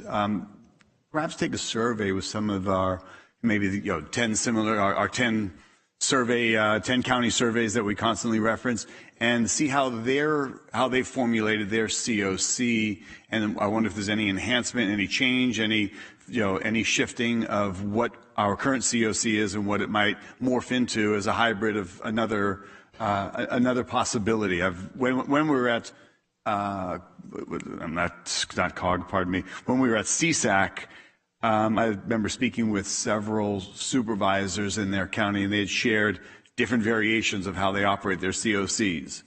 And I'd say if you probably, and Adam, correct me if I'm wrong, but if you've looked at one COC, you've looked at one COC. When I mentioned they're not a legal entity, the board is consisted of individuals that are volunteering that have day jobs. How does the COC have its own staff to a degree?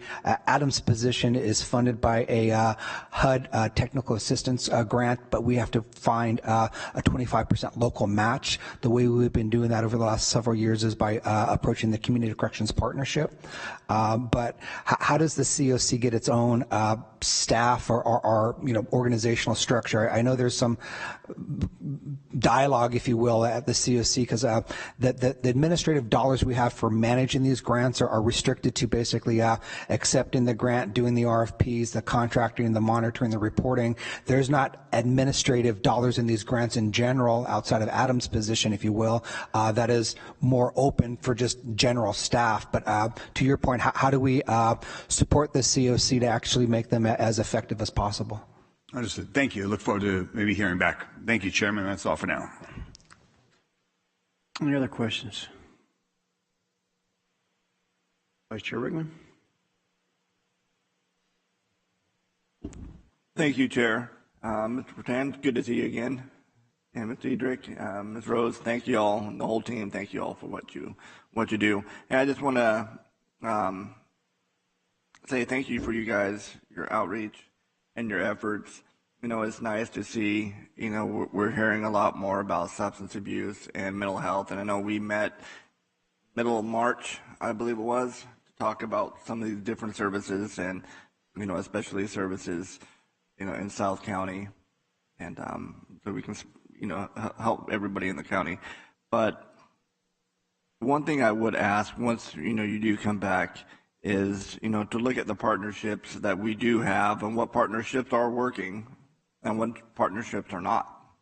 And if there does need to be any, tweaks to the system to make our engagement better, and so we can help people get people off the streets.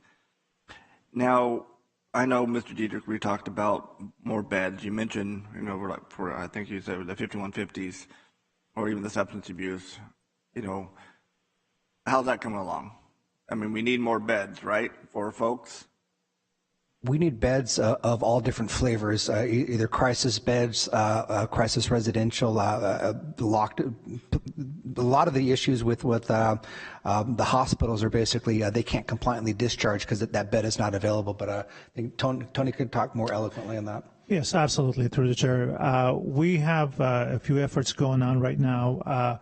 One of our main issues collectively, all other counties as well, is the step-down beds out of inpatient hospitalizations. So with that, we are strengthening and expanding our full-service partnership teams. We're going to actually add more teams on the new budget. Those will be approaches that will do whatever it takes to prevent hospitalization and deterioration of the clients. So that will help the numbers going in. At the same time, we are working on additional contract facilities that will add more step-down beds. And thirdly, we are working on a 3-county regional project. As we start getting more meat into that, we'll bring that to the board for approval. But we're looking at how we can do a 3-county regional facility for about 250 beds for step down, and those will be for individuals that are hard to place out of the inpatient hospital. Those will be often, any of them that have had sexual offender charges or fire setting charges, or have had a lot of assaultive behaviors that are difficult to place and often stay in the inpatient hospitals for a longer time. So this facility that we're looking at we're proposing a no reject, no eject type of a policy, and it will be something that will be designed by the 3-county regions of San Joaquin County, Stanislaus, and Merced County. So as we get more information through that, we'll bring that to you. We're doing this project through Cal Mesa, which is the Joint Powers Authority of all the counties, but specifically, should this take off, this would be a model approach. Then we'll look at replicating that in other areas in the state.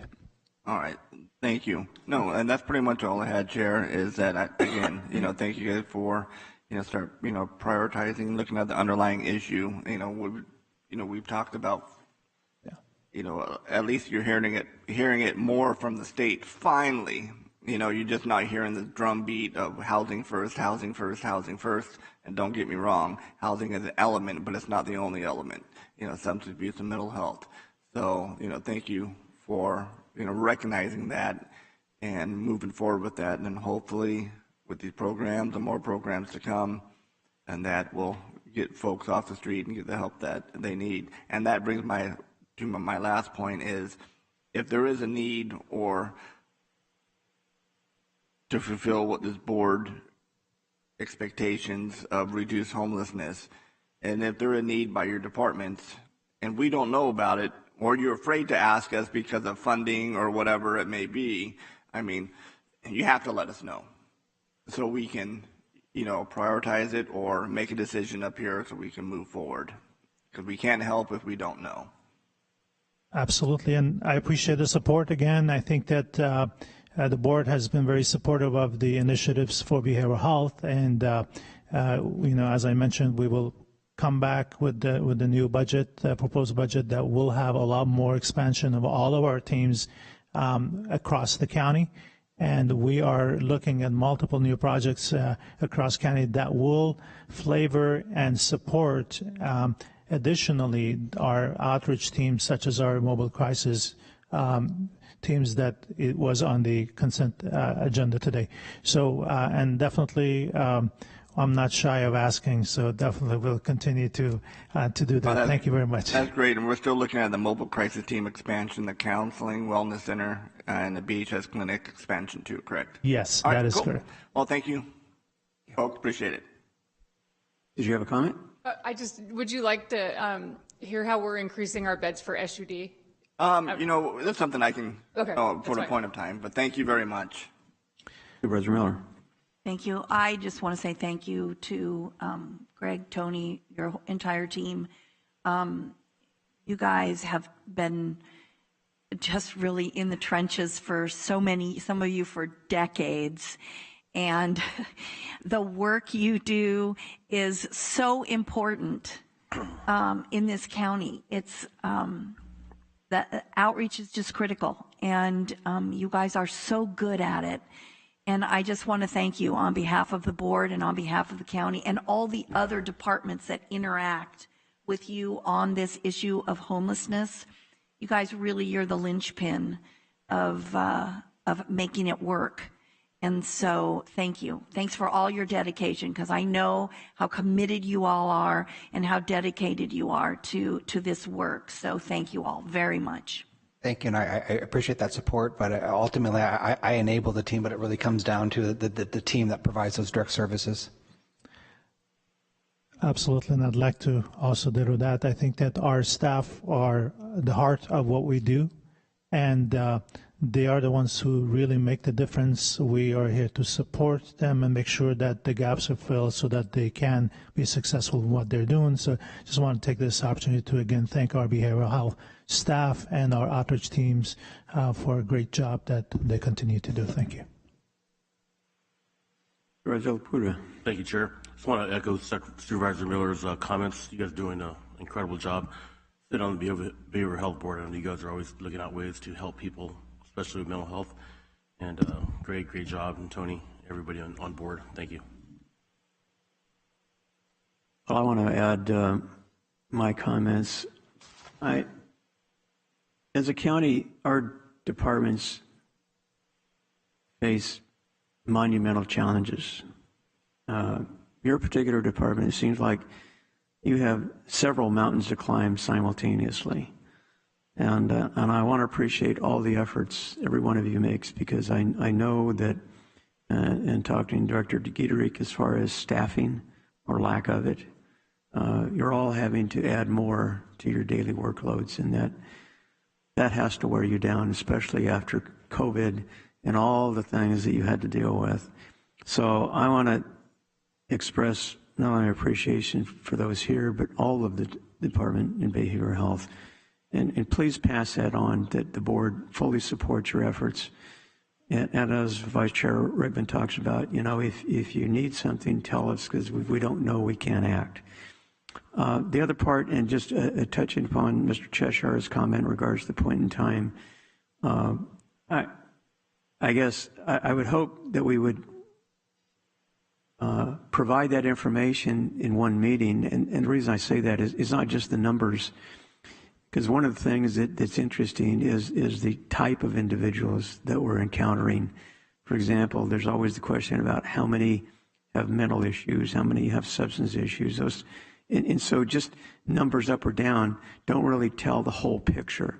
So I would hope that we would rely on that presentation to the board so we could get our arms around the entire picture, not just numbers, because to be honest, even if the numbers are going down, I will tell you that my constituents, they see the increases, exponentially, whether it be on Turner Road or Crosstown Freeway or whatever. So, unfortunately, we can provide statistics all day, but people see and they view our situation based upon what they experience and not what we say. So again, we just need to continue to do what we're doing, hopefully increase the number of staff and the programs that you're initiating. Hopefully we can continue to be very creative and addressing it.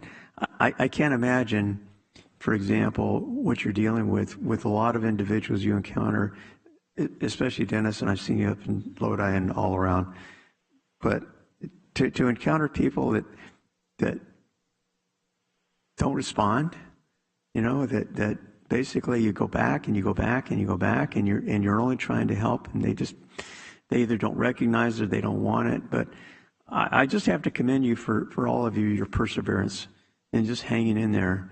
And I'm sure at some point in time, I don't want to say you wear them down, but maybe they finally get it and understand the need, and then they participate. So again, thank you, and appreciate everything you all do, and hopefully we can continue to improve our situation as we go forward.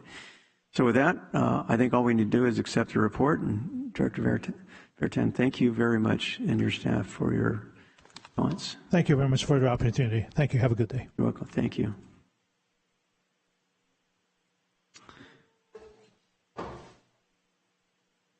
Okay, so let's see. Supervisor Miller, you popped up. No, I think that's an old one. Well, I killed it and it came back. So I don't know what it is. You're the only one that shows up. So anyway, so moving on, comments, committee reports from supervisors. Supervisor Patty. Thank you, Chairman. I appreciate you calling on me. A couple of things. We didn't do comments last week, so last board meeting, so I'll do a little catch up real quick. And also today, but we had an opportunity, myself and Supervisor Rickman, to honor and recognize Corporal Frank Wright posthumously and Major Bill White, Wright and White. Both Marines at this past Friday night. There was an Iwo Jima tribute at the Carl Ross Post in Stockton. Videos were played to a full house, great steak dinner. Corporal Wright gave a detailed presentation on his account on the island where he was injured by machine gun fire and stabbed with a bayonet in hand-to-hand combat. But as a tough, proud Marine, he stood up, fought back, and was able to prevail against those assaults and during that war. It was really, I mean, he went beat by beat, and we saw how small that island of Iwo Jima is.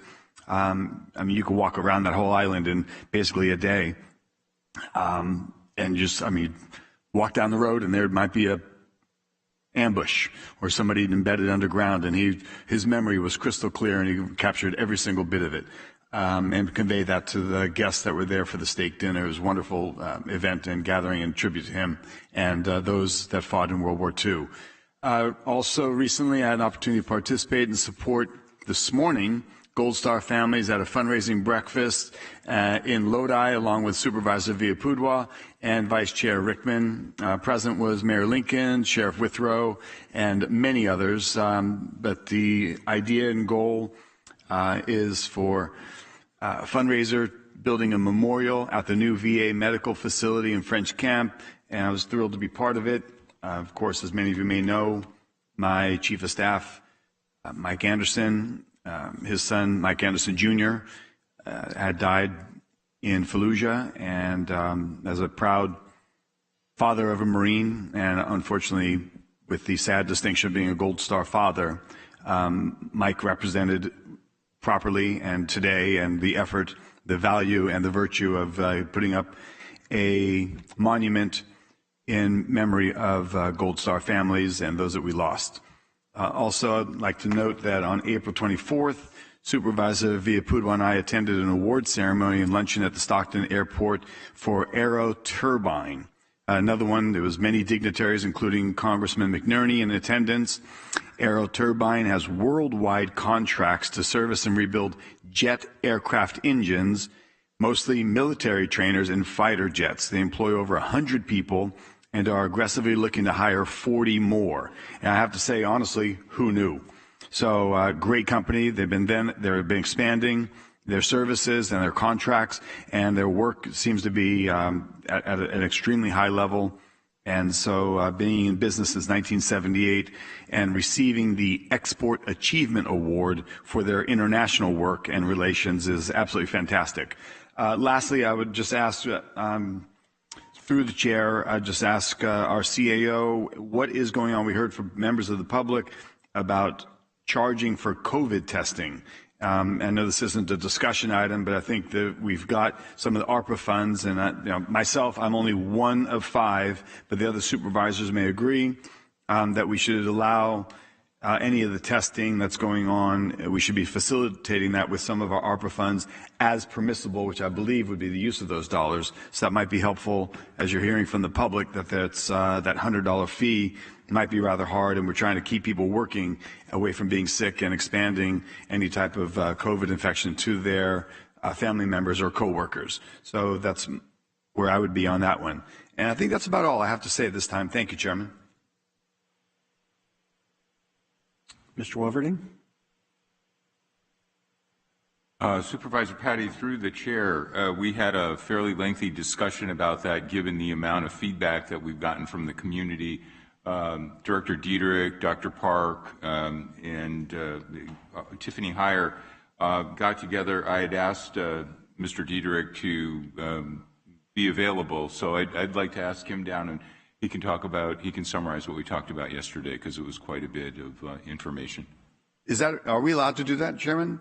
County Council, I know I did want to bring it up because if it's not a scheduled discussion item, I don't want an ethic violation charge or anything brought against me. So are we allowed to open this up during board comments, County Council? Typically, board comments are just opportunities for the individual board members to make their comments. Okay, and I'm not trying to stop anything. I just don't want a new violation levied at me. So I just wanted to share that, and that may be where other board members are, that I want to share that I think we should be taking care of those expenses. And Chair Patty, I believe later on today there'll be a communication coming to the board regarding this. Excellent, thank you. Whew. Dodged a bullet. I would have had another charges against me. Well, just a clarification, County Council. My understanding is that as far as prohibition from additional action by the board, it simply involves voting on things that aren't agendized. Is that correct? Well, it involves taking action, and taking action is broadly defined within the Brown Act to gathering information, to include gathering information, and also to actually voting on matters. So it's much more broad than just taking an action to vote on a matter. So if we gather information and we don't vote on it, is that a violation? It can be, yes. Okay. In this particular situation, would it have been? In this particular situation, it's hard to say, but I would advise against it. Okay. All right. Well, again, like I say, you know, it seems to me that, for example, the CEO or Mr. Diederich, if they provided an update on something and there was no action other than receiving that information, and I know that I'm not trying to ask for a definition or a decision, but it would seem like in supervisor comments would just seem that would be an opportunity at least to get some information that was brought forward without taking any action, therefore. So anyway. And I think that Mr. Diederich has indicated that there will be something coming to the board. Got it. Okay. All right. Thank you. Supervisor Miller. Thank you. Couple of things. Very good news. SJAVCA was secured additional federal funding for both Phase 1, the Lower San Joaquin River feasibility study, which is Smith Canal Gate upward, a significant amount of federal dollars, and several $100,000 to continue the planning for the Mosdale Tract portion of Phase 2. So excellent outcomes with our federal advocacy. And along the same lines, tomorrow the Delta Counties Coalition is hosting a Delta tour for Senator Padilla's staff. So far from being simply an organization that says no, the Delta counties has been really actively engaged in providing educational opportunities for both our federal and our state representatives. And finally, I was going to announce it the last time, but in the meantime, Camille Zapata, my chief of staff, was named one of 6 women of distinction by the University of the Pacific. Her category was a community leader. She was awarded this very prestigious award on March 25th. And so I would like to congratulate Camille. It's another opportunity for county employees work throughout the greater county to be recognized by other folks outside of our organization. That's it for me. Thank you. Supervisor Laputa. Thank you, Chair. I just want to, earlier today's meeting, you recognized Willamette Henry, who passed away. She was my 5th grade teacher, and I just want to recognize that she was an incredible lady, stern. We were terrified of her, but an incredible lady, and sorry to hear that she's gone. Also, I'd like to speak about our free dumpster days, what's going on, community development. Over the last 3 events, we've collected over 60 tons of garbage.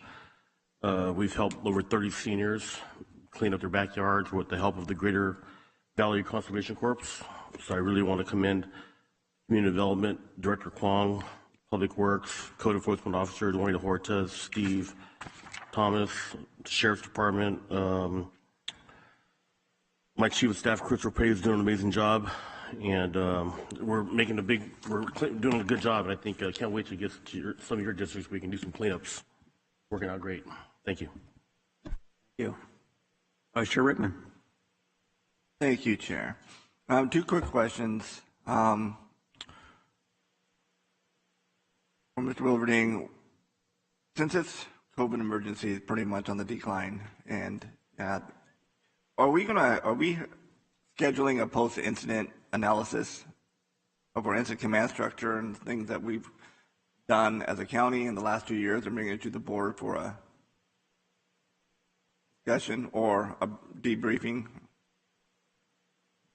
Supervisor Rickman, we don't have anything like that specifically scheduled, but I will note that the grand jury made a fairly big issue of that in last year's report, and we did a big follow-up. They also had 2 separate follow-up questions within the last 2 months that we've had to provide further detailed responses to.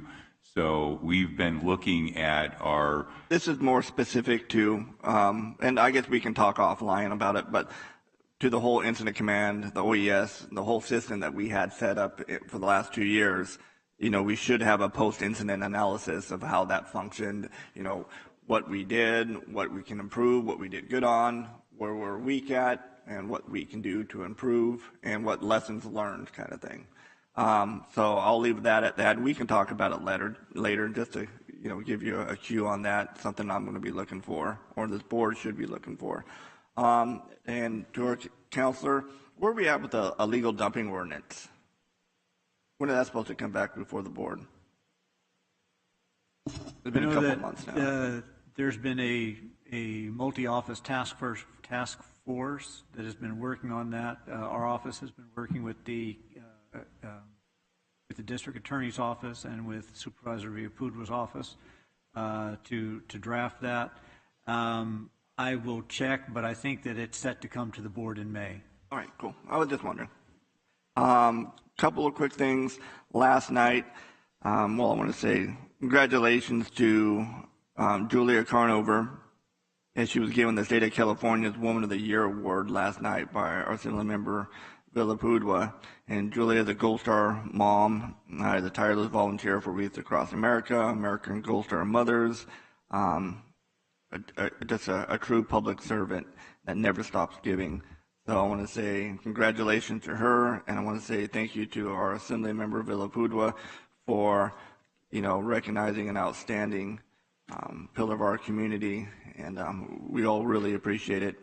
I know on Sunday they had the Hola Mahola Festival at the Sikh Temple in Tracy. Over the weekend there was over 30,000 people that came by. I know Supervisor Patty came by on Saturday. So great event. I mean, it just attracted people for not just in San Joaquin County, but throughout the region. So it was spectacular. Again, this weekend, last weekend, you know, it's so nice to see people out there having a good time, not having the mask on, or if you want to have the mask on, some people do wear it by all means. But, you know, we had the Taps on Tent in downtown Tracy. I know Supervisor Patty showed up for that too. And a great event, you know, that sold out, and just seeing people out there enjoying the weather, having a good time. Also, over the weekend, you know, I was joined by our chair, Chairman Nguyen, for the Ripon First Responder Appreciation Day. And again, you know, the Ripon community, as you well know since you live there, is a great community, you know, coming together to support our police, fire, and all our first responders. I want to give a shout out to Vice Mayor Mike Vestuccia for Ripon City Council for organizing that. And lastly, and I'll just do one more, but even though there's tons of things, on March 27th, I believe that was Saturday. No, that was a Saturday, so 26th. I want to say thank you to the American Legion in Tracy for putting on the annual Law and Order Dinner and Awards. You know, I was a keynote speaker, so thank you for that. It's truly an honor. And I want to say congratulations to all the officers and firefighters on their nomination for Officer and Fighter of the Year, and of all those different officers and firefighters, only 2 are chosen to advance to the regional level. So with that, I want to say congratulations to CHP Officer Chris Duncan and Defense Logistic Agency Firefighter Engineer Joseph Guerrero for being picked as American Legion Officer and Firefighter of the Year. So with that, that's all I got, Chair. Thank you very much. I appreciate it. Thank you. Chair, may I say something real fast? Sure. Thank you. So in my prior speech, I forgot to mention the great work of Public Works. They got 2 grants for my district, one for $600,000 for Garden Acres, and one for $370,000 for our Kennedy Center. So I'd like to thank Director Balaji, Deputy Director Zarif, and their whole team for helping our county and improve our district. Thank you. Thank you. Before I start, just for the clerk of the board, I've got 2 board members wanting to speak on my screen. And when I see that also. Okay. Yeah. And when I pull it up, all I get is And now they're gone. Okay. Yeah. Thank you very much. Anyway, just for future reference. Couple things. The San Joaquin Valley Regional Policy Council has met with the representatives in the valley in regards to some of the issues, primarily widening 99. Also, there's a program initiated by the state in regards to called the Inland Port, which is interesting because it really doesn't even talk about the Stockton Port, which baffles me, but they are at least being considered in Fresno and Merced counties are vying for about $60 million in planning money from the state. And essentially what it is, it's expanding the freight corridor. Primarily when they talk about port, they're talking about LA, Long Beach, and San Pedro.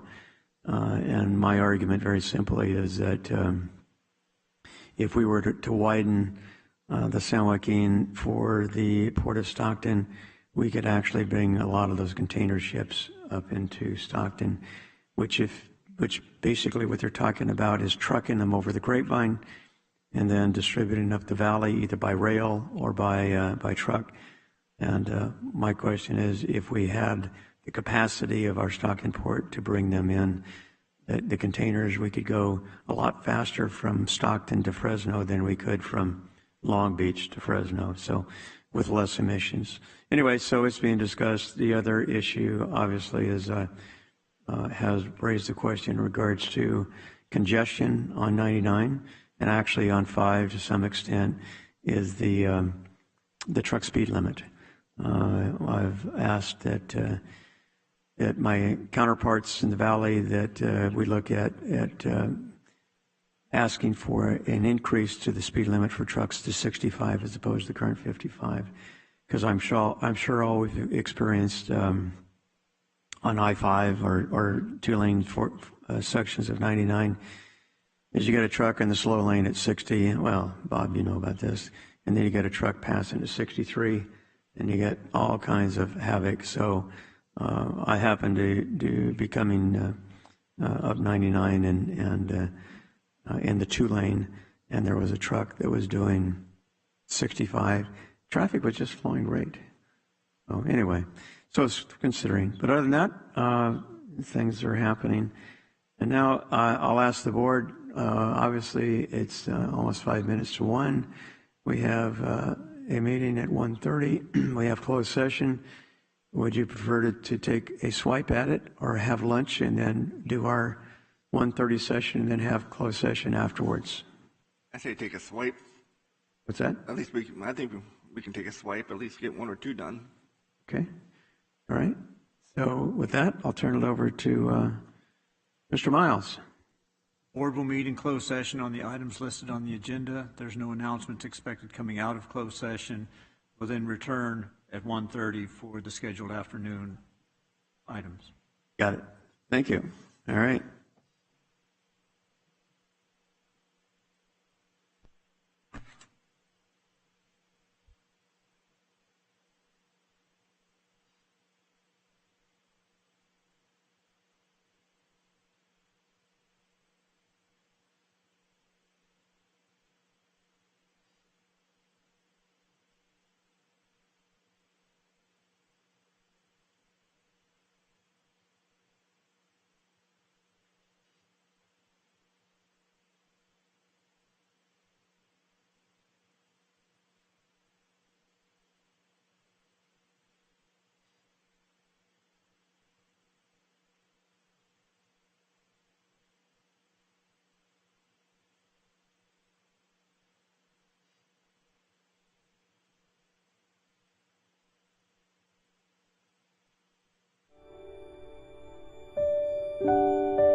you